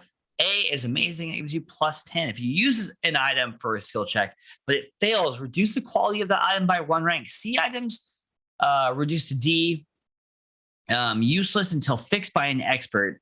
Expended gear can instead be removed from the inventory if you don't want to carry it around. It's decimated form, or to make new space for new items. But D grade gadgets stay in your inventory until removed via surgery. So yeah, you gotta get that shit cut out of you. I love the gear and the gadgets. Like, you can carry it or it's part of you, and there's nothing you can do to get rid of it, which is dope. So you could just have some broken shit that like you can't do anything with. Yeah. Yeah, so gear is the stuff that you carry, gadgets and stuff that's implanted in you. I kind of just grazed over that, but yeah, that's that. Armor and shields. Ryan, you want to tell us about armors and shields? Yeah, armor and shields are graded similarly and reduce incoming damage to a minimum of 1. And there are 3 shields. There's decimated, crappy, basic, and amazing.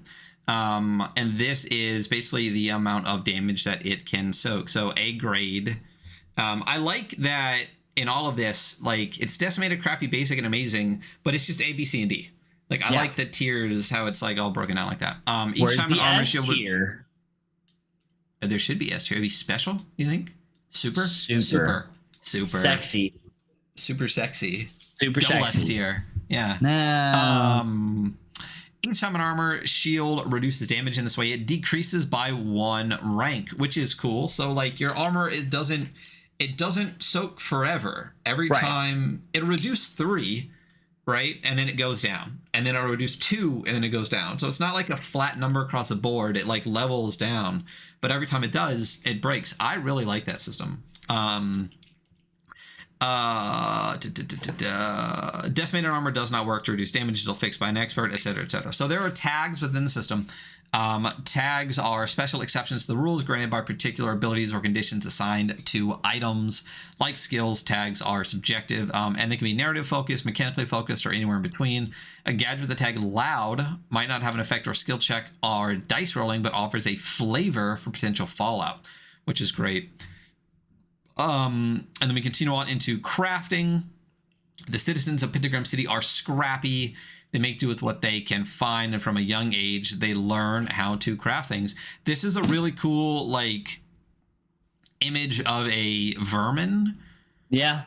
Who is like a praying mantis person, but has this like weird like half like visor thing grafted to their face, which is neat. Surgically implanted, yeah, like a heads up display reader or something, you know. It's so cool. But they're like, it looks like they're dropping like a woo, kind of like double thumbs up, like chilling.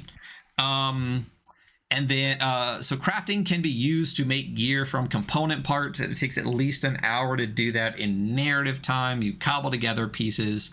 And to craft gear, a citizen must have at least one piece of each of the following component categories along with 1 hour.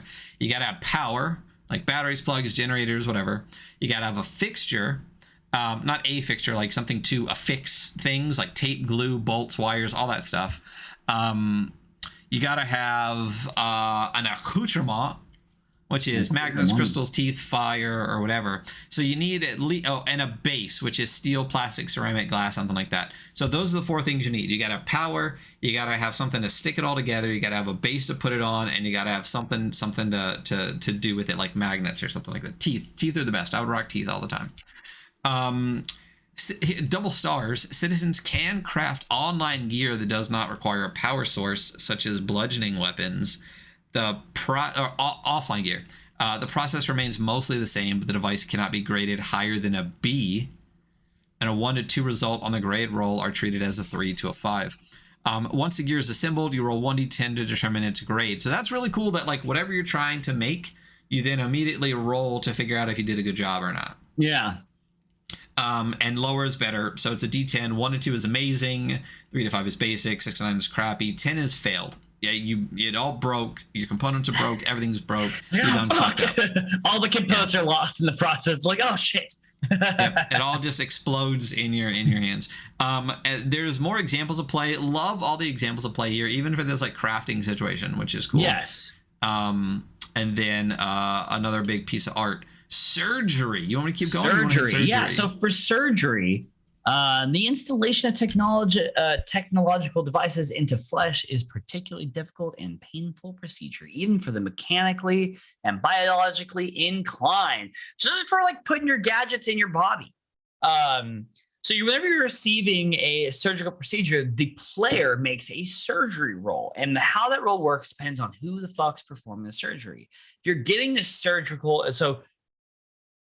we'll do it in the order that says it, because I read it backwards for some reason. But right, so if you're getting surgery by a pro, right, it's going to add 10 to the skill threshold. If a non-expert's doing it, the threshold's going to stay the same. And if you're doing it to yourself, you get minus 20 on the skill threshold. So for surgery sites, we have forearm, thigh, calves, ears, or nose is simple. It's at 85. Shoulder, pecs, buttocks, or back is moderate at 75.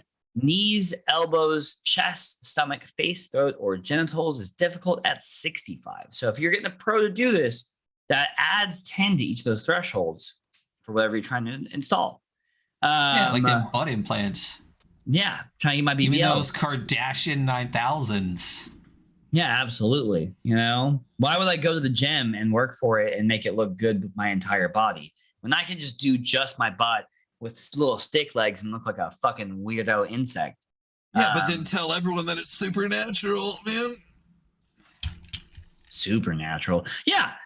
So very simple. Another very simple fucking D100. Yeah. So on success, the implant is installed correctly as intended. On a failure, apply your 1d10 of choice to a unique surgical fallout. Ryan, would you like to roll a d10 for me? I would love to do that for you. I got an 8. You got an A. The procedure was a horror show. Choose one. The patient's body rejects the implant, permanently destroying the gadget and creating a painful scar at the incision that whispers to only you. The surgery is stopped midway as a parasite within you makes a getaway for its freedom. You die during the procedure. Your last saved consciousness file begins printing a new body at the nearby terminal, with something unique now missing and a strangely misplaced device in its place. Yo, I like that. Yeah. It's kind of it's like the Cybermetal version of like waking up in a bathtub with a kidney missing. What the fuck happened? Yeah, but it's fuck not you, missing. nerd. What the fuck? Yeah. Drugs. Yeah. Drugs. So the city is rampant. Why not? With fucking drugs and makeshift medicines and various shit. A drug is considered an item for the sake of inventory, but doesn't include a grade. The stickiest icky and the skunkiest dirt weed have the same effect mechanically. Multiple instances of the same drug do not require an additional inventory space. One joint or a stack of 20 takes up the same space. I love that there are rules for this. It is ridiculous, and I do enjoy it. Drug effects are fleeting and last for one encounter with residual side effects left up to the GM's discretion. Different types of drug affect different skills, but their interpretation is subjective and can be agreed upon upon by the player and GM. So we have a 4D roll 4d10 to create a new drug. Consider the resulting type, medium, and variable to better inform the way they manifest physically, mentally, or spiritually. So 4d10, let me pull up a dice roller. And I'm gonna roll all 4. So we'll do 2, 3, 8, 3. So 2 on the first one. 1, 3. So it's a depressant. You get plus 10 to threshold of social skills for the duration, because you're drinking, you're better socially because you're less restricted. For the duration of the encounter, it's minus 10 to the same skill until the next sync or when you take the drug. And all the drugs kind of work like this. They'll give you a plus 10 to the threshold for an encounter. When the encounter wears off, that same threshold has a minus 10 until you sync or take the drug again. So like narratively, you could just sync and you can clear your hangover, or you could be like, no, I'm going back in. So that was it. We have a depressant, 3,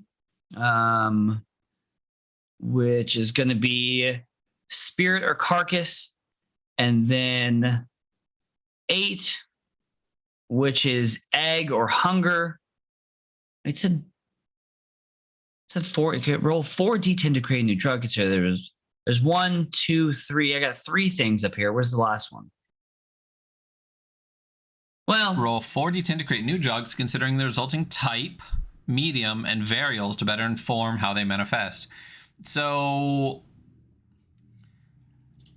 where is the third one? Well, that's variable 2 and variable 3, or variable 1 and variable 2t. Yeah, the first thing's what kind of drug it is, right? Depressant, stimulant, hallucinogen, opioid. Right. I don't know. Your guess is as good as mine. Where does is this a typo? Did we catch a typo? I don't know. Is it different in the book? But yeah, so let's go down to the pre-made drugs while I'm looking this up, because the pre-made ones are pretty fun.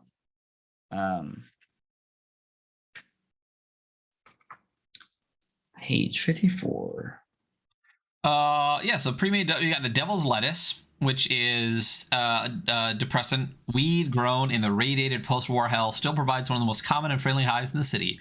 Smoke it if you got it. Says 4010. Huh, interesting. I think maybe we're just dumb and we're not reading it right. Well, that's an incredibly likely possibility. Yeah.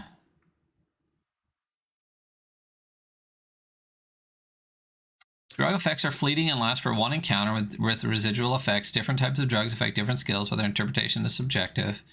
City is rampant. Roll 4d10 to create new drugs. Maybe you just create a bunch of new drugs. Maybe. Anyway, I really like the Ampious Essence, which is a stimulant. The concentrated spirit of a hellacious creature captured in the immediate moment of their demise. It is collected in cancers, inhaled on demand for a burst of energy. Fucking so good. So good. I like the grave dirt too. Wiping your teeth and gums with this crumbly crud gives the user a spike of vitality straight to the brain. So if you are raving for its flavor, if you're lucky, you might even find a flake of skin or strand of hair in your clump for that extra oomph. So I love that you're just like, give me some of that grave dirt, and you're just like rubbing it into your gums, and you get a boost. I have no idea what that would be related to or what that could be based on. Honestly, I don't either. I've never done drugs, so I've never even seen it. Yeah, very much so. Yeah. Yep. What are drugs?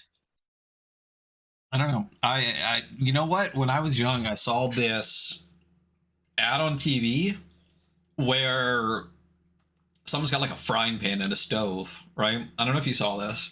And then they crack an egg into it. Yeah, and it's just like, this is your brain. And then they cracked the egg and said, this is your brain on drugs. And I was like, never. Nope. I don't want my brain to look like an egg. That's fucked up. That's right. No, I want my brain to look like a brain. So then I was just like, never. Which is why I'm the way I am today, because I never did any drugs. So weapons, with the implementation of the Neuronexus and subsequent forced obsolescence of firearms, citizens quickly turned to sorting things out in close quarters with fists, blades, bludgeons, and flails. I love that there's a narrative way to just say fuck guns. Yeah, this is a beat 'em up game. And you know how I feel about guns. So in like a cyber, I was gonna say future, but technically it's the past. I'm glad that we just switched back to barbed wire and fists and shit. Absolutely. So, as God intended. So roll 3. So this is the same type of table and it's 3d10. So I think it's just a typo. Yeah. So I rolled 1, 5, 8. What? So you got a baton, divine or erosion, and then vampire or key. So I don't think divine vampire works. So you have a baton of a divine key. You got a divine key as a baton. Yeah, I can use it to beat the fuck open of doors, you know? Like it's my divine key. Just like fucking knocks the door handle off. Let's go in. Yeah, but you could beat people up with it too, but it's such a big holy key. Holy fuck. That not only is it a key that opens all doors, it beats the shit out of people too. Is this the Keyblade? Did I make a Keyblade?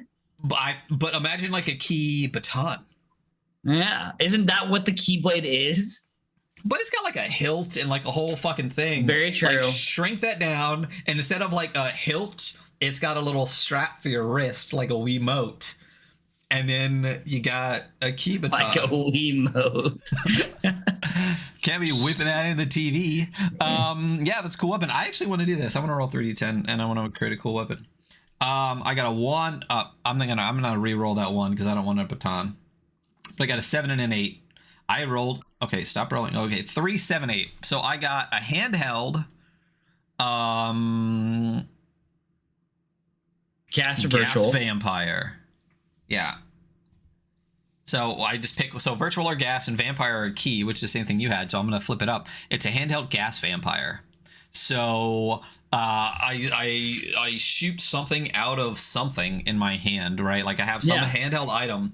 It releases gas that like sucks the vitality from something. Yeah, you have like one of those T-shirt launchers that just has canisters in it, you know? But it's vampire, right? So it has to like suck the charge out of people. Sucks the charge out of them, yeah. Yeah, and then the gas like comes back into my gun. Like it shoots and then it sucks, you know?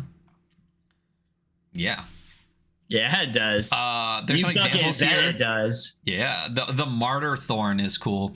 A rare treat crafted from fire scorched bone and sharpened to an absurd point. This claw can pierce the toughest demonic hide. That's dope. Hollow lasso, you know? Might seem like a iridescent illusion until it's wrapped around your torso. A tried and true convention for keeping someone alive, but subdued. That's really cool. Great piece of art here of something. Are they fighting? A demon like rolling in combat or something, you know? Yeah. I love the demon's face on this. And then we actually have your background on here, the conflict. Combat and competition. We're almost halfway through the book.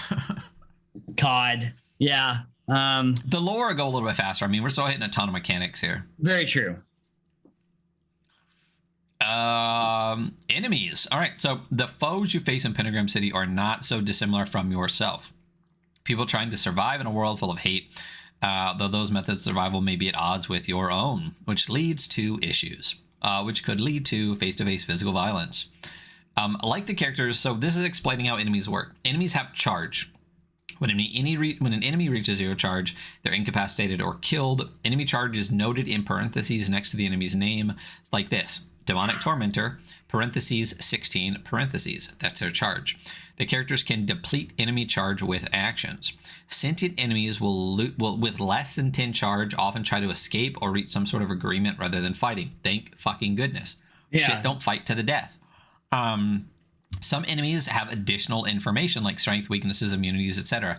The details function similarly to tags, offering additional information that can be interpreted to create advantage, disadvantage, special damage, etc., etc. There's a collection of enemies on page 126. There's an example here, and I love this piece of art. It's this like blue on like a lighter blue, looks like female presenting person with goggles on, but there's this overlay of a third eye over its forehead with this like wave going through, and this is Sable, digital guitarist Siren, C33, charming, stubborn, immune to musical violence. So I assume the C means charge, but where the demonic tormentor example, it just has to, I noticed that too. So the GM, so Sable, digital guitarist Siren tells you what it is. The C33 tells you it's got 33 charge. And then it's got these tags: charming, stubborn, and immune to musical violence. So that can all be interpreted to create whatever the GM wants. So the GM can use this information to describe Sable's actions and attitude towards players, giving her witty but rude dialogue and dismissing the request to help. With the tag stubborn, the GM decides attempts to coerce her using skills would be at disadvantage. When in combat, the GM rules that Sable cannot have her charge reduced by sound-based attacks, but those instead will be treated as manipulation attacks. So just a couple of tags really opens the bad guys up to a lot of fun interpretation by the GM, which I really like. There's a lot of specificity in this, but also a really good amount of strategic broadness that allows for some really fun interpretation table to table, which is cool. And then this is a lot of the basic breakdown of how fucking combat works, right? Rounds and turns. A round is when everybody goes. A round is when everybody goes. A turn is when an individual person goes. So once everyone has taken a turn, that is a round, and that's it. You get to take an action and a move. Pretty straightforward. Actors may opt to move and act, only act, or neither. Doesn't matter. So it's a tabletop game. You've played one before.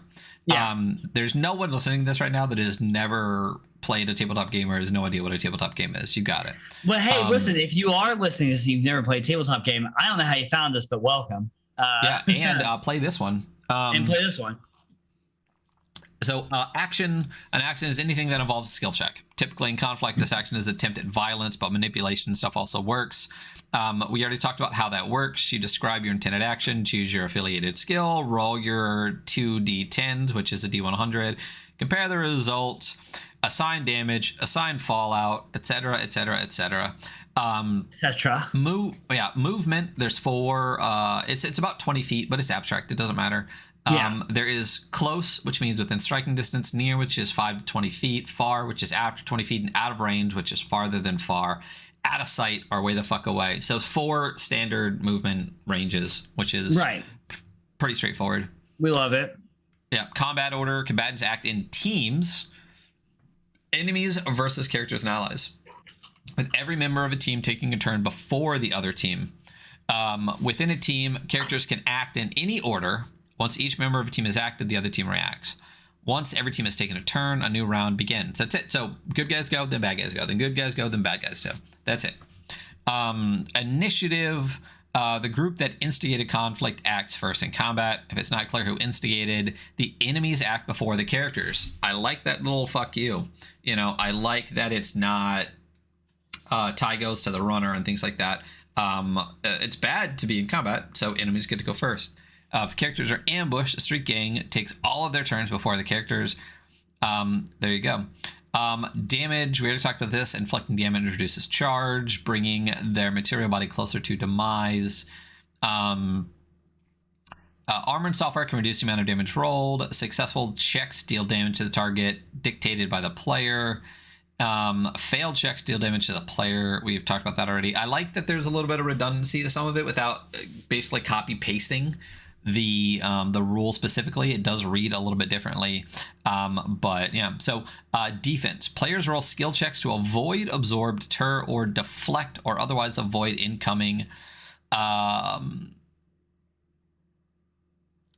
double use of avoid there. Incoming damage from enemies. As usual, successful skill checks result in players inflicting damage on their opponents, and failed skill checks involves players receiving damage. As such, players will often roll more than one skill check during a round.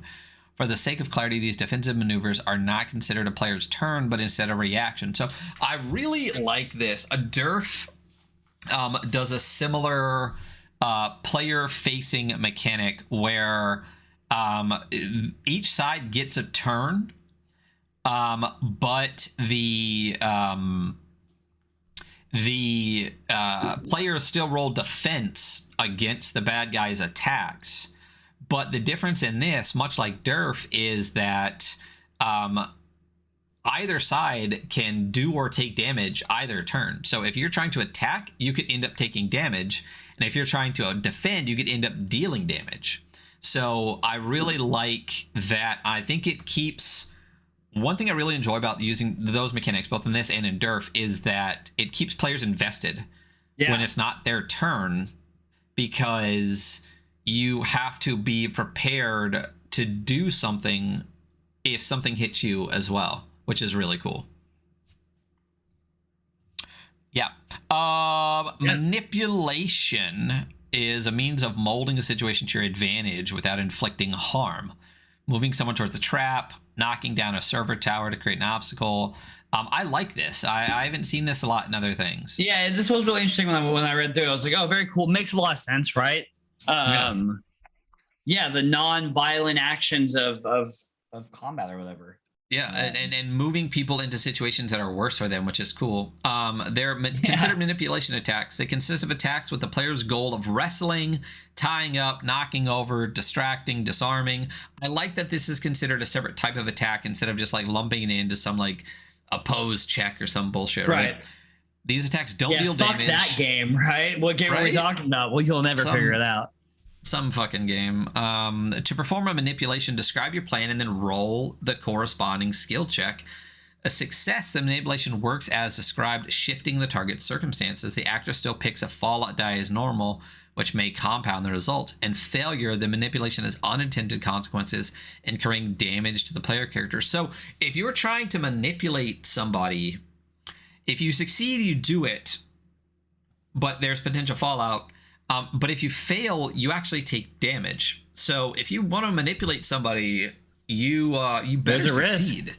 It's a risk. I mean, but only if you consider a failed turn one in which you don't do damage. You know what I mean? Which is not necessarily the case. I think, especially in the game that will not be named, that is what a lot of people feel, is that if I didn't do damage this turn, I failed. Right? As opposed to putting yourself in a positive position and writing an action, or doing what I consider one of the best actions in the entire game, which is probably the most underutilized action in that entire game, which is dodge.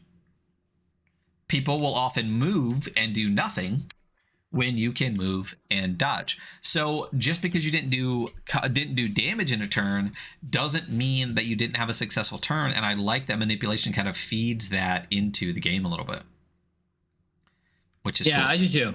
I mean, it's good. The system is like so far very good, and it kind of reinforces itself.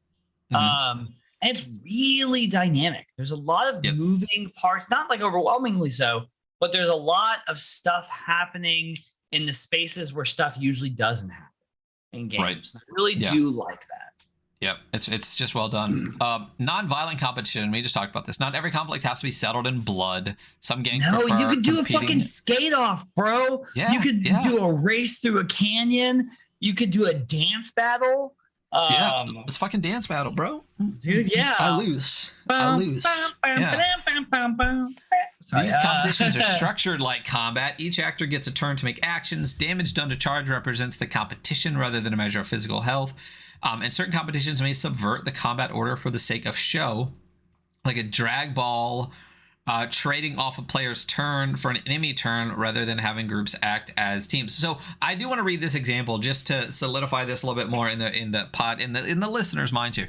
Example: the Red Raiders challenge your gang to a band battle, setting up on opposing stages with an audience in between and going song for song until a clear victor is decided. So this is like heavy metal, kind of like Devil Went Down to Georgia situation or something. Each actor uses their turn to perform using whatever skills they can justify to scorch the ears of the crowd.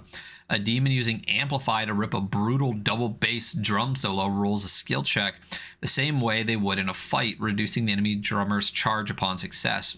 The battle continues until performers reach zero charge, being drained of their charisma and energy by the gratuitous rock and determining the conflict's clear victor. So we talked about this before when Adam was here. If you want combat-oriented stuff, fucking battle demons all day, right? Yeah, totally. If you just want to open like a hell pizzeria, right, and have rock shows in your basement, you can do that in Cybermetal. You can have a pizza off with the other pizza place, you know? Exactly. Like you literally can do as much as you want within the city. It kind of gives me I don't know, I probably shouldn't say this, but there's a sense of a little bit of like oh God, I'm gonna blank on the name of this. What's the anime where they get sucked into the game world and the one kid's like OP as fuck the whole time? Sword Art Online. Yeah, gross. Right. How dare you? How dare you invoke that shit? Alicitization was actually good, and let's not get into Sword Art. But look, what I'm saying is these people are trapped in this space, right? Yeah. They can't, but they can be respawned when they die, right? But you can choose whether you want to go balls to the wall or you just want to exist within the realm. You know what I mean? Just like people kind of do in Sword Art, where there are levelers and then there are people that are just like, I run a bakery now and this is my life. So it's interesting in that way. Ending a conflict, a combat sequence or nonviolent competition ends when the winner is made clear. While this often involves total death, it may instead be escape. If a player gang is a winner, each member of the gang gains XP based on the challenge: easy 1, tough 2, hellacious 3. So that's cool. I like that. I like this next piece of art, which is fucking awesome. It's some like techno demon with like a tech monocle wielding like swinging an axe. It's such a good dynamic piece of art. Yeah. The art throughout the entire book is fucking fantastic. Get into XP. Why don't you tell us about XP? Yeah, so experience points. They're for experience. Players can gain. Actually, let's go back. I always skip forward because that's how my brain works. But we're gonna reel it in. So you can collect up to 10 XP before you are forced to spend it. Any XP that would be gained beyond 10 is simply not collected until the player spends XP to make space. You can only hold 10. So you can gain XP in a myriad of ways. Doing tasks affiliated with your hardware or OS, completing gigs, ranking in video nasty competitions, completing base projects, which we'll get to, winning in conflict resolution, answering yes to end of session questions. Character gains 1 XP for each end of session question they answer yes to. Did you gain or betray someone's trust? Did your gang change power level? Did you do something that especially metal? I like these because it's like, did you gain or betray someone's trust? So either way, did you fuck somebody over? Like, did your power level of your gang change? Is like the up and down is change, you know? I like that games are kind of moving more towards this like not flat like XP for like murder kind of thing or whatever. You know what I mean? Where it's more like because when we play Death in Space, the way you gain XP is at the end of each session, there's like a list of like 10 questions. And it's like, did you fix something? Did you find a new ally? Did you find a new dangerous space? Those kind of things. Did you do something memorable? and that's how you gain XP. It's really all narrative based, and the combat is really just there for the narrative, which is a really cool and interesting way to do that. I, as a group, though, I think in games like this, because in Death in Space I really like that, but I feel like it kind of limits some of the things you can do each time, when there are some things that you can do successfully that aren't on that list. If I were going to play this more than once, right? After playing it once and kind of seeing really how people push into different things, I think it'd be fun to sit at the table and be like, let's come up with 5 to 10 narrative did you X to gain XP together as a table, so that there's more than just these potentially like 3 questions you answer at the end. You could come up with But the thing is, there's the 3 questions, but you also can get 2 experience points per day. So that right there is up to 5 in a day, you know?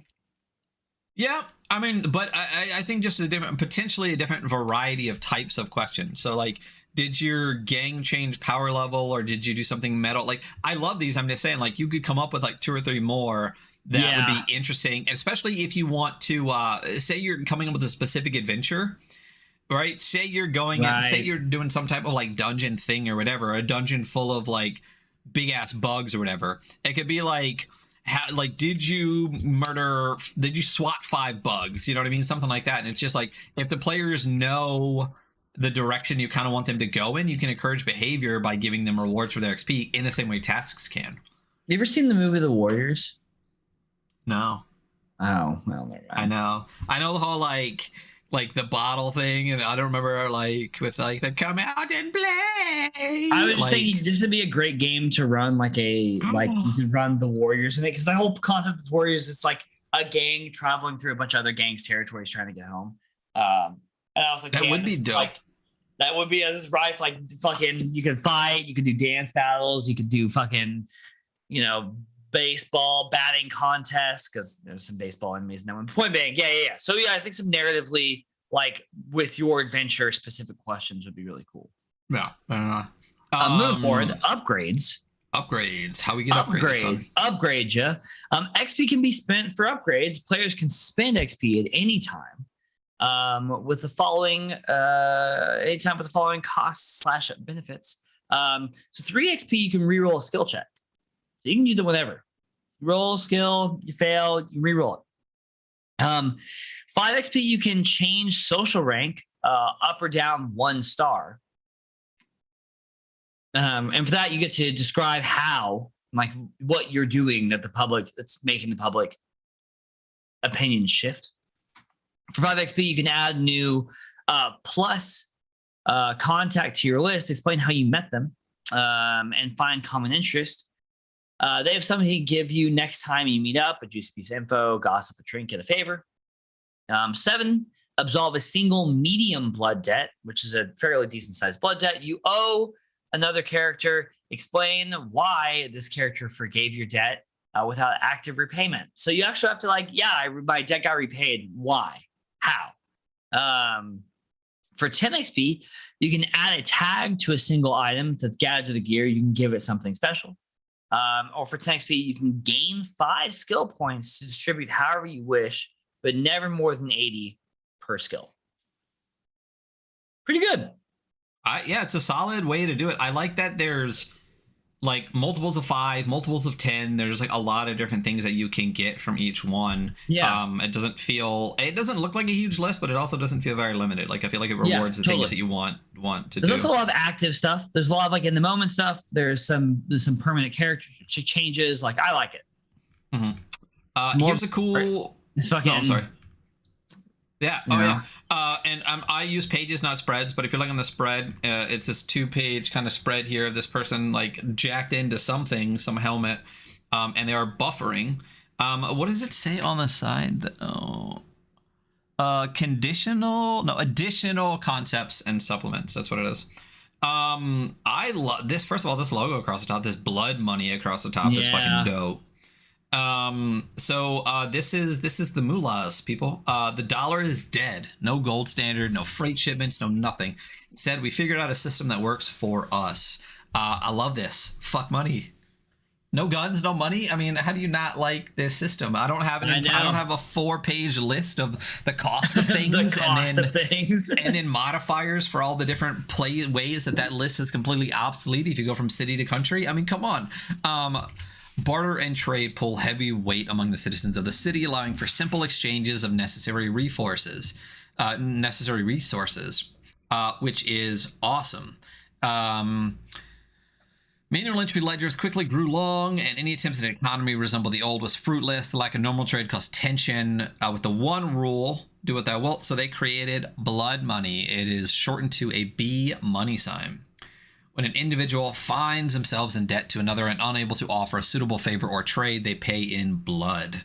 A glistening metallic crimson coin minted in a near instant chemical reaction between hellacious energy and intentional thought. These coins can be scanned or traced at any terminal to identify the original donor, preventing fraud and keeping the indebted accountable when the time comes to collect.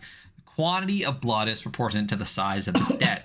Though this measurement is subjective and unregulated, there is no exchange rate with blood money either. In other words, 2 small coins don't necessarily equal a medium coin. The bigger the favor, the more blood let, and the bigger the coin, which is dope. I love this. Yeah. Generating a blood coin costs a creator an amount of charge determined by the size of the coin and the severity of the involved debt. So you got small, large, medium, and extra large. Roll me 2d10 plus 15. Where's my dice roller? That's an extra large. Risky debts that tend to be of critical importance, of pure desperation. An extra large coin is about the size of a vinyl LP. Covers A-grade items. What'd you get?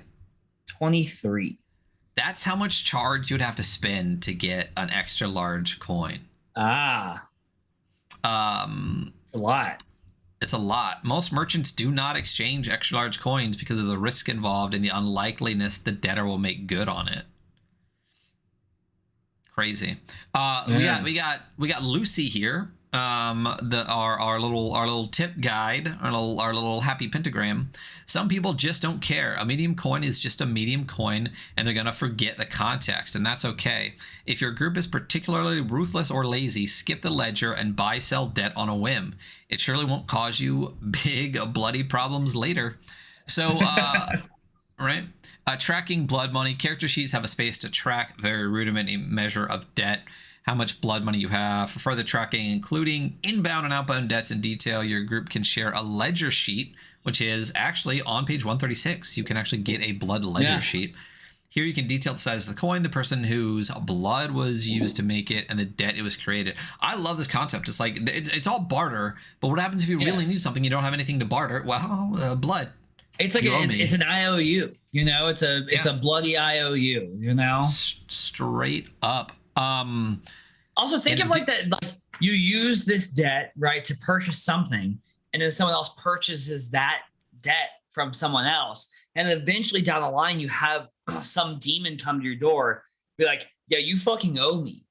Right. Like, I have this is yours, you owe me, I need a job done. You know, right? That's crazy.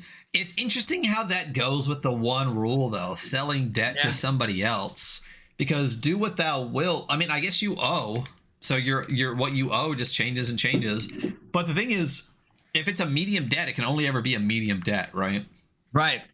So, in addition to the blood debt economy, there exists another system by which citizens measure one another's worth. Popularity. So like real life. Each individual is rated publicly on a 5-star spectrum, but with the most charismatic and well-liked citizens displaying a 5-star rating, and the backstabbers, deadbeats, and bloodsuckers displaying a measly 1 star. This is like oh gosh, Meow Meow Beans. We got Meow Meow Beans here. Anybody? That's not one you got? You didn't get that reference? Listen, if you're listening and you get Meow Meow Beans, drop a comment on this VOD, all right? Using your popularity ranking to alter the threshold of skill checks during a social interaction. So you get 1 to 5 star, 5 being adored, 1 star being disgusting. And this actually changes the amount of your threshold for skills and social interaction. So if you're adored, citizens will do favors when asked to reduce the blood cost of incurred debts when possible, and otherwise do what they can to aid you in your exploits. 4-star gives you, and that gives you a +10. 4-star is a +5, 3 stars is 0, 2-star is a -5, and 1-star is disgusting. You are a blight among the city's inhabitants. Unknown citizens avoid being in close proximity to you and are actively discouraged from helping or associating with you. Being this intensely unpopular is way more detrimental than being the most popular jerk in the town is beneficial. That's a -10 to all social thresholds. That's crazy. That's a lot. Yeah, that's a lot. Yeah. 10% in the D10 system. Worse. It's like 1/10. Yeah. Yeah, that's what 10% is 1/10. Yeah, that's crazy. Gain stars by spending XP, installing software, and completing certain missions. You may lose stars by interacting with gangs outside your power level, etc. Individual contracts can supersede public social ranking. Your childhood best friend might still do you a favor when you're a crummy 2-star, whether it's for nostalgia, pity, or whatever. Neutral, so there's negative, neutral, and positive. Negative, they don't like you. Whether or not you like them, interactions with the characters are a disadvantage. Neutral, they know you're all right but couldn't care less about you. And positive, they care for you for better or worse. Interactions with these characters come with advantage, and this is like individual contacts that you have with people. And then there's a reminder of what advantage is, which we're not going to go over again. But it's there. The next is just like a section on like firearms, how they're not useful, but if you have firearms, what you can do with them, essentially melting them down into more useful items. Because a pistol is just not useful. It does not include ammo. So just like the actual physical gun itself.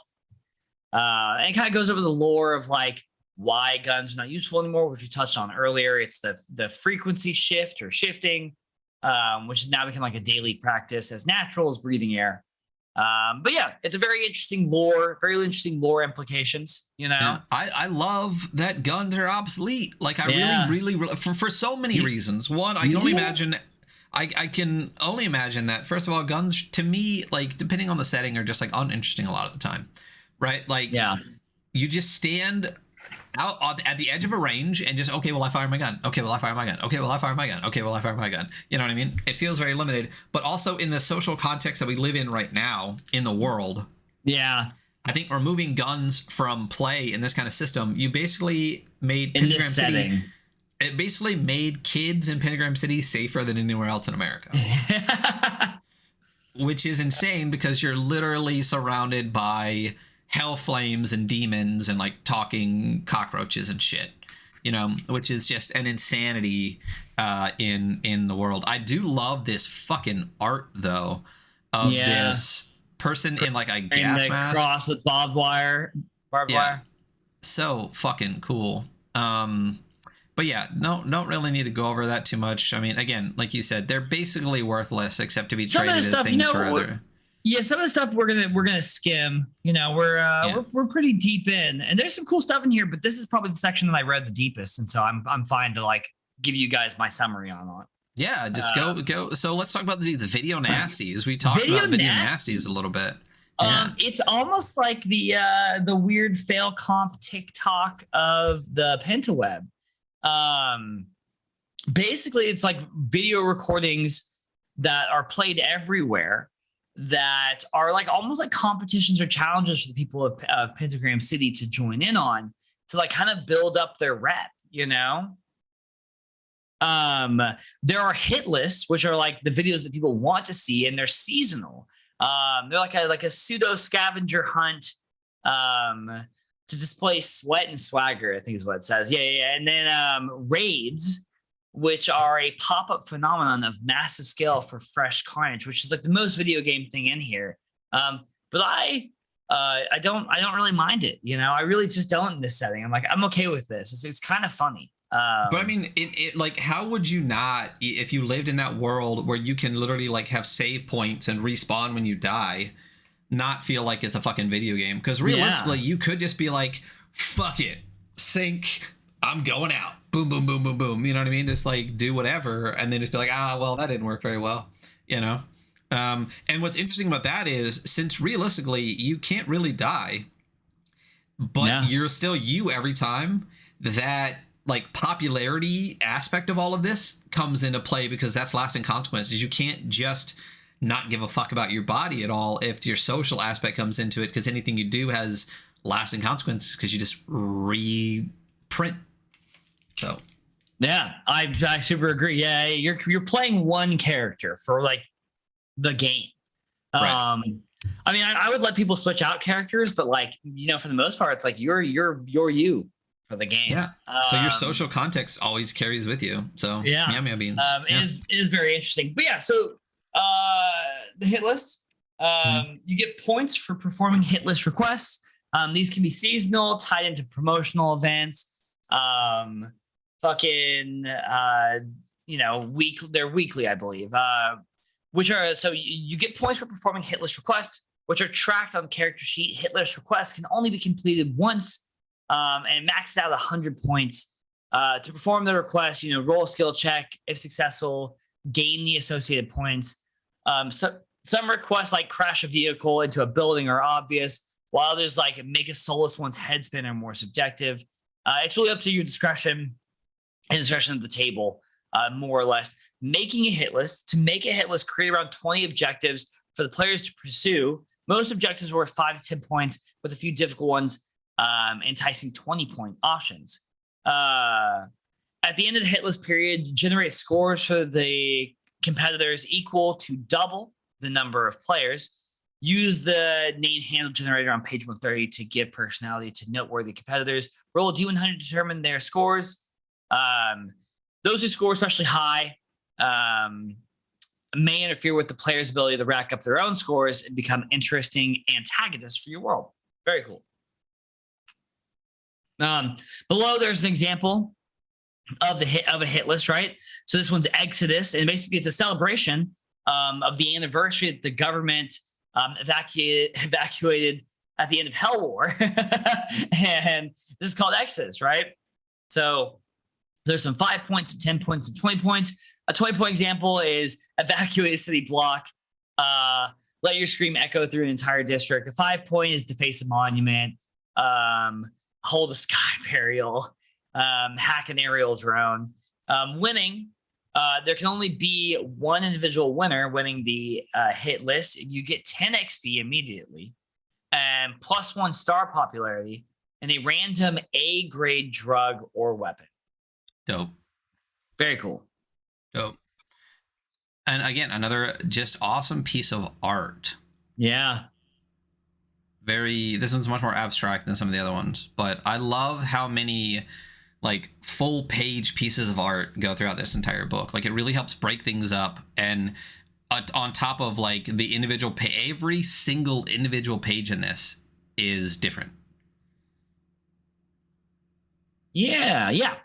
So next up we have, I scroll down a little bit, raids. So raids are essentially gigantic social events where a big monster or big thing will appear in town, and everyone tries to just go drop massive damage and destroy it.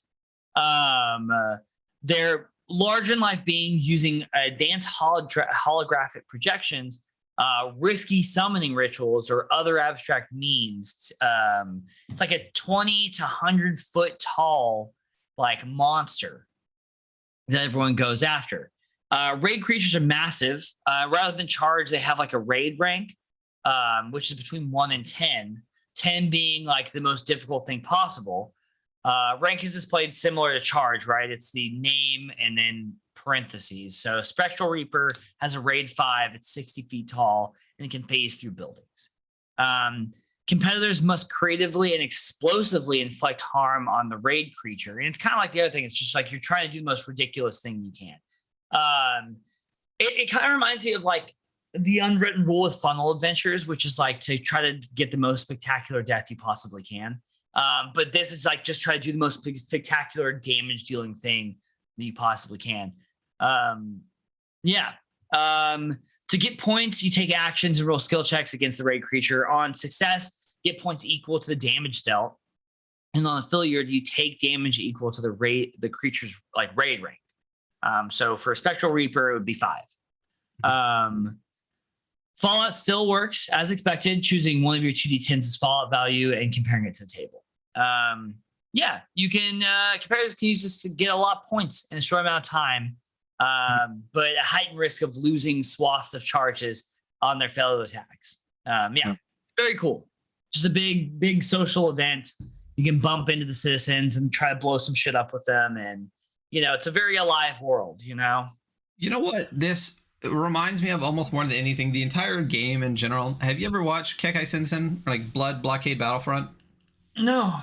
You should watch it. Basically, a hole opens up underneath New York and like basically turns into like a hell city, and there's literally ways you can go from hell to New York, and like all of these creatures come up and now just coexist with people, and you can't really get in and out of this like fog around the city, so you're trapped in this kind of like hell city, and people are just like bumping into demons on the street while they go to get like a burger and stuff. It's really, really interesting. What's it called? It's called Blood Blockade Battlefront. I wish two problems with it. One, there's only 2 seasons, and 2, it's not fully translated to English, so I haven't even been able to finish the manga, but it's a really fucking awesome anime. Sick. I'll watch it. It's on Crunchyroll. It's on Crunchyroll, but both seasons are. It's really fucking good. So next we're getting into a lot of like lore areas. So we're still like just past halfway. So we're gonna start cruising this stuff a lot more, especially the lore bits, because we're already 2.5 hours into the show. We're halfway through this game. Still want to give it, the justice it obviously deserves, because we fucking love the shit out of this game. But again, we're gonna cruise a little bit through some of the lore bits, not read you everything, and if you really want more, you can buy the book. Yeah, we'll try. So gangs, Pentagram City is rife with powerful forces and factions aimed to shape their surroundings. Powerful fuckers, squads of otherlings, drug chemists, seedy cabals, all those kind of things. So to have a gang has a title, a description, power level, a grand plan, goals, strengths, and weaknesses. Taking a different looks at this. So the title is what they're called. Description is what it sounds like. The power level measures their ability to bend and warp the city and its citizens, ranging from 1 lowly to 5 ruling class. The grand plan is what they want in a broad sense. Example, control the district, eradicate the woodland perimeter of the city. They have goals, which is the incremental plans that gangs enact, such as taking over the production of a facility, recruiting additional forces, things like that. They have their strengths, which are the aspects the gangs benefit from. They have weaknesses, which are negative traits that hold up or delay their ability. And that is basically how gangs work. Another gorgeous, awesome piece of art here of someone who looks like, I don't know, like a robot demon, like mech, and like a hoodie. I don't know. I love these so much. Yeah, I do too. The art is really cool. And there's a lot of movement to each piece, and they just feel cool, There's gang advancement. Gangs change and evolve between game sessions. When a gang completes a goal, they gain a new relevant strength to add to their list. So any relevant strength and weaknesses are included. So when a gang completes a number of goals equal to their current power level, +1, increase their power level by 1 to a maximum of 5. A gang at power level 5 is at the top, and there's no more for them to go. So gang roll is 1d10 plus strengths minus weaknesses. So 8 or more is great progress. You get +2 to a single goal, or 1 to a separate goal. 4 to 7 is incremental progress. 3 or less is a setback. And then you have your gang. Player characters are all members of their own gang, so you're not a part of your gang. Whether named or reorganized on the streets of the city, or just for the sake of tracking their collective success. So players' gangs are different than other gangs. They have the following elements. They have a base, which is where you hang out, an inventory, which is your collection of stuff, your power level, which is how you compare to other gangs, and your projects, which is what you plan to do. And then there is a breakdown of each of these things. So let's roll a base real quick. Do you want to roll? Yeah, absolutely. It's is it 4? Yes. Yeah, roll 4d10. All right, so 7214. An unhallowed church. Hell yeah. So 2, each citizen has their own room. Sick. 1, blacklight and stoner posters, and 4, a crotchety commune who demands silence. Fucking sick. So we're in a fucking church. Everyone has their own room. There are blacklight and stoner posters, and our neighbor is just the commune that used to take up the church, I guess, that does not like the fact that we're loud. No, but fuck him. Yeah. Again, more awesome art of this like demon ass person on the ground with like flaming eyes. I don't know. I can't get over it. Like it's a amazing. rat. No, it's a rat person. You think it's a rat? You think it's a rat? They have a tail. Oh, they do have a tail. Yeah, what's coming out of their eyes though? Fire. Inventory is the stuff you acquire. Your base can hold 20 inventory slots. Your power level works the same as other gangs from 1 to 5. Projects are how your gangs level up. You make progress on projects during play, giving you different points and stuff. As we said before, there's an 8+, 4 to 7, and a 3 or less system for your gang rolls. There's a whole section here on completing projects. There's a bunch of suggested projects, which is cool. There's like a lot of them too. It goes from throw a metal show in your base to push back the encroaching wilds and expand the city westward. So a lot of things to do there. Great looking page here for the gangs of Pentagram City. Resisting against satanic pressure are those nosy douchebags that need to mind their business. There's the Millennium, which is a group of pre-millennium bunker hoarders rejecting the unfamiliar world. There's the Obsession. There's a Neon Black, which is the most popular metal band in town. Nice. And so this is a list of bands with missions, goals, strengths, and weaknesses, or a list of gangs. Devout Servants, the Omega Clique, the Jesters Bacchanalia, which is dope. More great art, 2 full spreads here. And then there's some lore here on Pentagram City, significant locations and events. I do really like these spreads. Like, yeah, I thought those are 2 of my favorites, I think. Yeah, the person's walking their little tech doggy. Yeah. And the other person is in a wheelchair. So, yeah. So this is a breakdown of the city and society. So there's a city center, which is a beacon for all within the firewall. There's the northeast, which is a supply ward. There's the east, which is an entertainment district. There's a wired district in the southeast, which was, we talked about this before. After Y2K, that all broke down and created just a bunch of husks. In the south is the Spike, a collection of residential buildings. The Grand River separates Riverside from the other districts. And the encroaching wilds encroach to the west. There are expansive trees, mutations, and corpse-painted druids that protect it from society's advances. Love that. There's so much in these various areas. There's so much adventure you can think of literally just by hearing it. Breakdowns of each area. So it's got the city center here with like, I don't know, 9 different locations just within the city center. And this map is fucking cool. I love this like point crawl. Yeah, it's like waypoint based. I really am enjoying the point crawl like style maps are very much, it makes it easier to just organize it in my head. You know? Yeah. Supply Ward has 8 different spots. The Entertainment District has 8 different spots. The Wired District has 3. Riverside has 3. The Spire's got 2. The Spire's got 5. The Encroaching Wilds is a little bit more built up than some of the other ones. I love this like druid on it here. It doesn't just have like location spots like the other things. It's just because it's an unmapped territory. So it gives you a list of like creatures in the wilds, rumors about the wild. So it's a little bit more kind of deep and in depth of an area to talk about. And then there's a whole game master section. So that for the players, that's it. That's what you need, right? The art's just so good all the way through. You know, it's so good. I really did a lot of skimming through the game master section on my first read and need to go back and read it a little bit more. But I like a lot of the advice that comes through here. Like bonded by blood, have fun. This is a game after all. Despite the responsibility that befalls a GM, you should have fun as well. Master of puppets, where it just talks about, use the city as a city. Rulings versus rules, so do what works best for your table. Curse of satisfaction, make everyone happy, metal up your ass, emphasize the setting. It's extremely cyber, extremely metal, really make that pop when you're playing the game.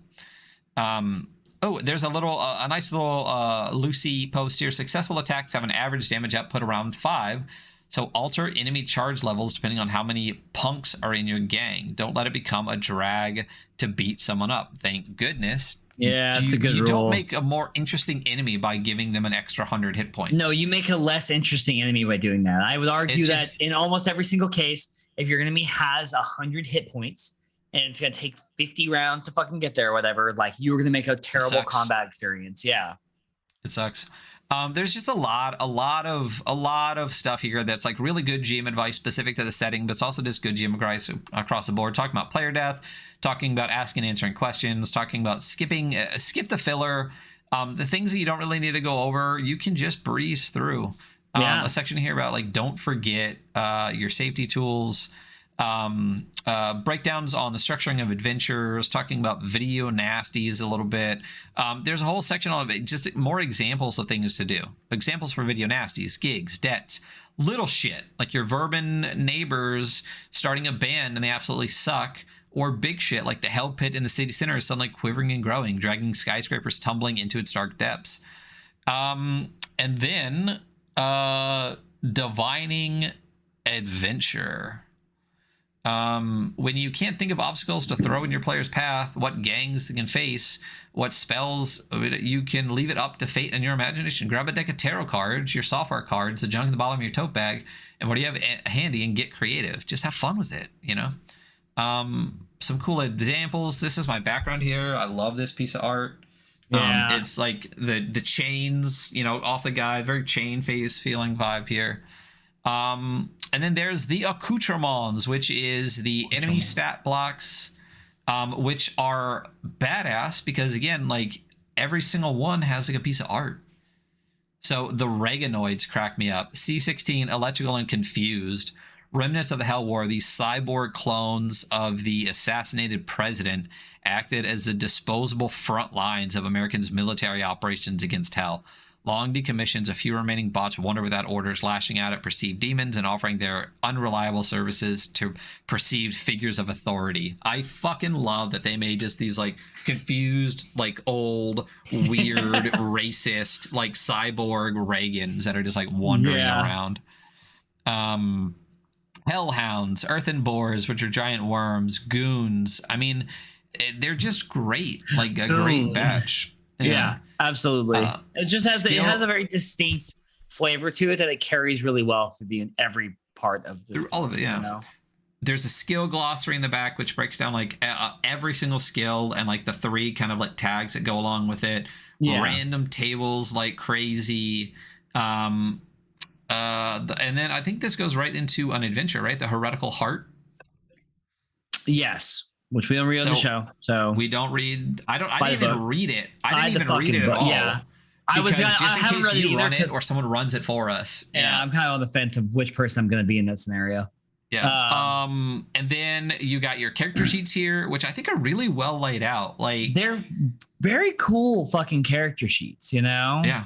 There's plenty of spaces to write everything that you need. But I like things like skill check and fallout are just listed right on the sheet, so you don't have to like go try to find the rules. And even your social rank, that it's got stars listed, but it actually gives the plus minus within the stars, which I really like. This is what I consider really good. That's very cool. Yeah, this is what I consider a really good character sheet where you have enough on it where you don't really need to flip back into the book a ton to find the information that you need. A whole gang sheet, like a whole list of different gangs. So there's literally 8 sections to have different gang strengths and weaknesses. There's the blood ledger right here, which is fucking beautiful. I love the way this runs out and the font that Adam uses at the top. This is a breakdown of all of the cards in the back. So you can print these or eventually we'll get them. I know that they were delayed a little bit in printing. So anyone that backed at the levels that we backed at will actually get these. But there's a ton. How many total pages was it? 1, 2, 3, 4, 5, 6, 7, 8. 8 times 4 is what, 32? So 32 cards in the deck there. And it actually talks, the software sheets can be folded twice to plug into your character sheet. This lets you swap software on the fly whenever you sync during play. I love this. So if you, basically these are your software sheets. The way you fold them up, you actually tuck it onto the corner of your character sheet, and you can unfold it and actually switch out. So you actually plug in the paper to the other paper. Like that's such software. A fucking Adam Vass fucking like. It even has like the up arrows, so you can just like slide it on. I fucking love that so much. Like having an interactive extra piece to put it on. And then kids, remember to back up your files, and that's the fucking game. That's the game. That's the game. So it felt a little dense in the beginning, but you know, a good third of the book is just GM tips and random tables and extra bits and pieces like that. So so we're actually going to kick into the review now, which we finally get to do a second time. It's you know, we got to do like this a month and a half that we're actually doing a numbered review, and then we did Neon Lords, which did, I mean, I want to say surprisingly well. Like it's a good game when you really sit down and look at it. It's definitely one of those games that I really appreciate, and I would definitely play if someone else would run it, but I don't think that I would run it, although it's a very good game. It's good. It's just too many rules for what I want to do right now. Yeah. You know, but we're talking about Cybermetal right now, right? So when we do rank things by score, it's a total of 50 points. It's a possibility of 10 points across 5 areas. So there's art and style, which is very specifically just about the quantity, quality, and use of art, and the general overall style and vibe of the game.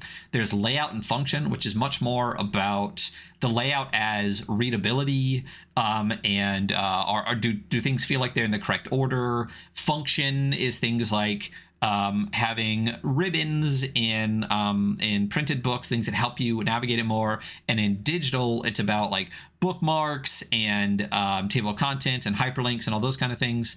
Rule set and crunch is if it's a new rule set, is it good? Is it if it's an adapted rule set, is it adapted well? Crunch is, does it feel like there are the right amount of rules for what it presents itself as? Does it feel like there's a lot of superfluous bullshit? Originality is across all of those things. It's just a general, is it original mechanics, original in the setting, original in whatever. It's a very broad one. And then value, which is one we get questioned on the most. But if a book is expensive, I can't play your game. I'm done buying $50 books that require a $30 PDF on top of that just to play your fucking game. I won't do it. So, and on top of that, it's bang for your buck. How much do you get? Are there third-party licenses? Is there already third-party content? Is there extra content? Are there character sheets? Are there cards? What all do you get for the money that you spend? So those are the tools. And we do do a little bit of it's all subjective to a point, as in we look at previous scores and compare to an extent, and sometimes scores will change as we review more and more games. Like Necronautilus actually, I think, increased by at least 2 points now overall as we reviewed more games. I'm just gonna quick bring up the old scores. And then let's get cracking. So art and style, what are your thoughts on this? You know, I don't know, man. There's just not a lot of art in the book, you know? Right. It's just like very, very sparse. I mean, this is very, very close to being an art book, you know? Yeah. Like, I mean, incredibly close. I mean, it's very, very good. I think the difference in the art book kind of style between this and something like a Merkborg is similarity is that no 2 pages in Merkborg are the same. You know what I mean? Like, it's not like every page is a white background with text on it, or like looks like a piece of paper. Every page in every section is completely different. There are literally no 2 pages that are laid out the same, that have the same background and everything like that, you know, which is interesting. And on on top of that, there is. But I'm sorry. The difference is Merkborg actually sometimes incorporates the rules into the art. You know what I mean? Right. So I don't think that was ever done in this. Like the but the this is still a on strong 9. You know. Oh yeah, I'm not saying that one is better or not than the other. I'm just saying the difference between that one versus this one is So Necronautilus got a 9. I think Merkborg is like the only one that got a 10. Yeah, this one doesn't work the rules really into the Cyborg art pieces. did too. Yeah, Cyborg did too. But yeah, it comes awful close. Yeah, Death in Space, Kingdoms, Orbital Blues. I mean, this is an easy 9. This is unquestionably at least an easy 9. Yeah. Yeah, it's unquestionably at least. We might have to knock some other games down, but we'll revisit that later. But this is easy. Yeah, I think there's a couple of games that we might need to do. Maybe on episode 50 we'll do another re-review special and maybe like tick off a couple points and add a couple points here or there. So yeah, this is an easy 9. Dunzo. Okay, so layout and function. I just want to check real quick. So I know there's no hyperlinks. Are there bookmarks? No. Okay, so no. So unfortunately, we definitely are. We got to take off points for that. So layout wise, as a readability thing, I think was crazy. Super readable. And what I think is really interesting is that sometimes when you do interesting designs behind text, it's really hard to make it legible all the time. You know what I mean? Yeah. Like if you have a light color text and you have an area of the page that's a little bit light, you can lose words in it. You know, and it's kind of hard not to do that sometimes when you have as much art and stuff as this book has. I couldn't think of a single section where I was like, I can't really read that. No, I didn't have a hard time looking at it. Everything it's very well laid out. It works very well. The table of contents is fantastic. Well, so the table of contents is great. I think it's laid out in a way that makes sense in my mind. In that you get, I always forget which one I'm for, whether it's character creation first or mechanics first. But either way, there's enough of the mechanics in character creation here to understand it prior, even in the very beginning of the book, where it's like what is this? It gives you a breakdown of the basic mechanic before you ever even get to character creation. Right. Which I love. So I think that the order and things is really great.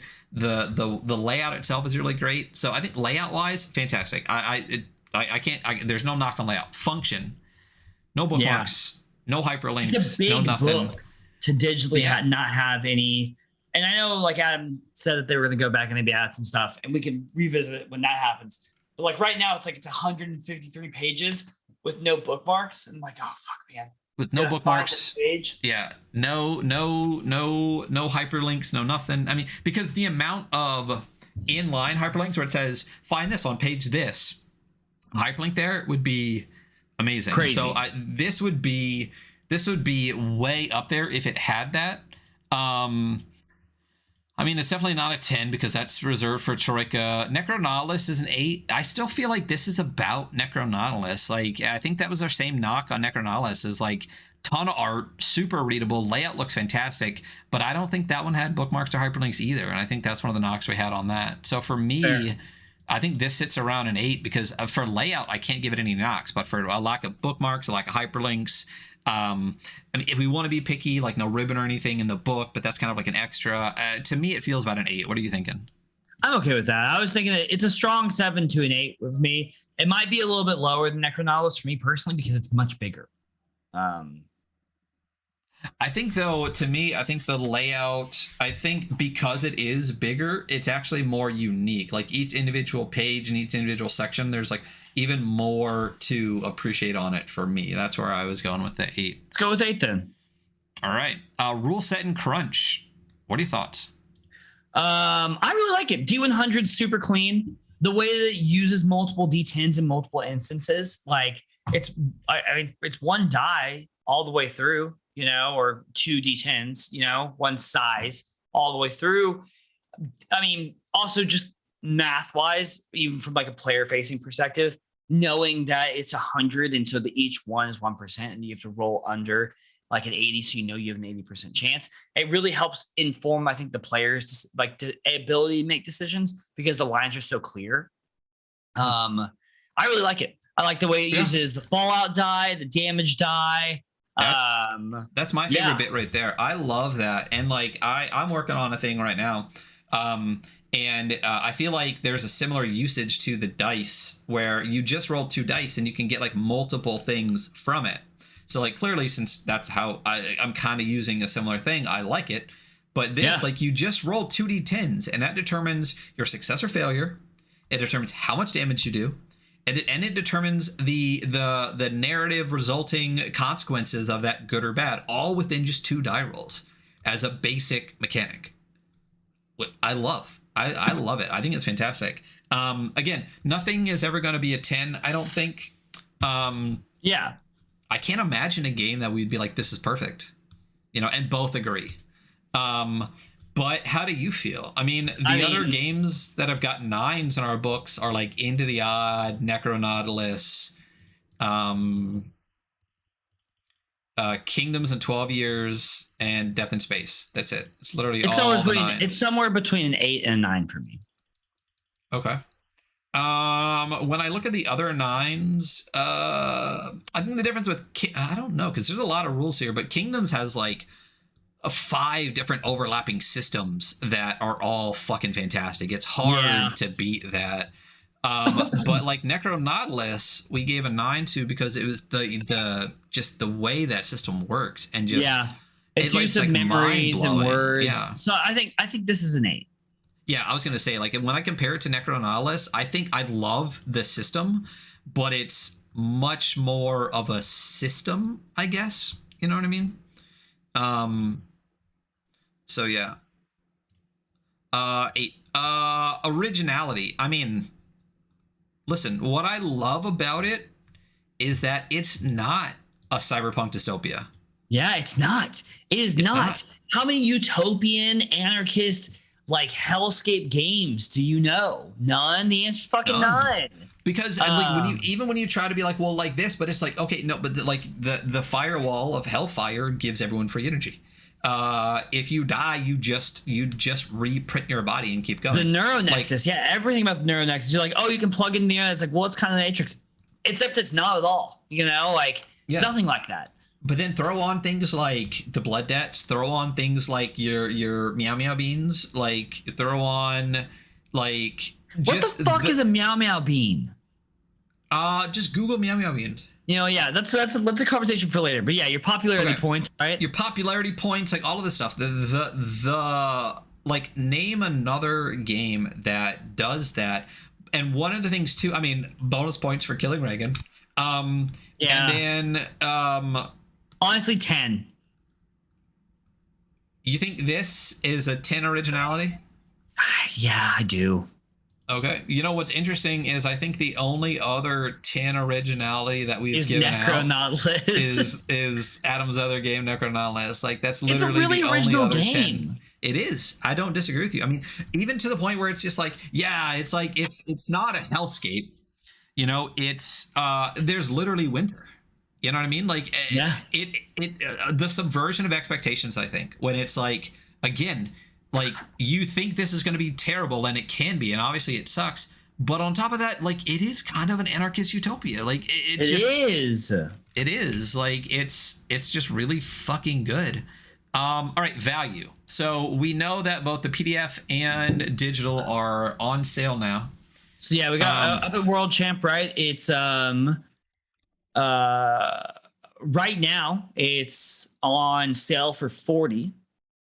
Standard's $45, and there's a support if you want to pay more, which is $50. Again, it's a hardcover book, and comes with the PDF as well. So it's $45, and you do get. Oh, but if for hardship prices, you can go down to 40. So let's say 45, because if you can, you should. Yeah. It says 144-page hardcover, but I think it's more than that, isn't it? Yeah, I think so. First of all, it's a gorgeous book. So let's talk about the book just in general. First of all, the printing is really good. Like, it's a really solid book. It's a very nice book. The pages are not like thin, you know. Like I think one of the biggest knocks on pages we ever had is like Viking Death Squad's paper was like really thin, right? Almost to the point where it looked like the ink almost like wrinkled the pages a little bit from the wetness. These are nice thick pages, and the vibrancy of the colors as we were going through, there was a lot of really vibrant colors. It prints really, really well. Like it really translates well onto the page. And the format's great, but again, a little bits. I mean, look at the silver foiling on the front of that, and that's just like standard. You know, it's not quite. If this had like, I'll say 2 ribbons. If this had a red and a gold ribbon in it, this would be basically a special edition. Yeah, you know what I mean. So $40 for what amounts to a 150-page book and the PDF, I think is a solid value. Yeah, thank you. We've talked about all of the other, part of the other value is things that you can get with it. So on top of that, Y2K, I think the PDF is free of this. So you could literally play this game, which is like a prequel zine, which is, I think it's around like 15-ish pages, which gives you a preview of a fairly similar system right there. And you can also get the zine. On top of that, there's already the DLC of downloadable expanded content. There's already a shitload of content just in like the regular accessibility. I'm pretty positive it's got at least a CC BY like 4 license. While you may use the mechanics of Cybermetal 2012 freely, you may not reuse any art or direct. So yeah, so you can use the game to do whatever you want, and just please give credit, but don't reuse the art. I mean, third-party license, tons of extra content, decent value. I mean, I love Adam's the way that they do. This is a price. This is a hardship price. This is a support price. I think it's a great way to do it. I think value-wise, realistically, to me, this is like, I feel like about a solid 8. I want to say 7 to 8. Yeah, I'm between 7 and 8 on the value. So, because if you want to get, just do it. Good with that. If you want to do what? No, nothing. Keep going forward, Captain. That's it. That's the scores. It's a 9 plus 8 plus 8 plus 10 plus 8 is a 43. 43, a very high score. One of the highest scores we've ever had. Guess what score the updated score for Necronihilus has? 43. That's a 43. It's funny because comparing the two, I'll say Necronihilus first and then Cybermetal. We got 9-9, we got 8-8, we got 9-8, we got 10-10, we got 7-8. Fair. So literally 1 more point in rules on Necronihilus with 1 less in value. But when you talk about 2 of Adam's premier games, right? Necronihilus and Cybermetal. If we go not small games, I think I would say that Adam probably has 3 big games, right? Right. I think the last one being Babes in the Wood. Yeah, that makes sense. Babes in the Wood we gave a 37 to. So that's the lowest score. That's still in like the top third of all games we've ever gone over, if you're in the high 30s. But the fact that 2 of their biggest games are both like, the highest score we've ever given is Merkborg, and realistically, art and style carried that, as well as price. It's already at 10 because the game is literally free. Yeah. And there's a million of adventures, there's a million everything. Like, you can't get more value than a free game.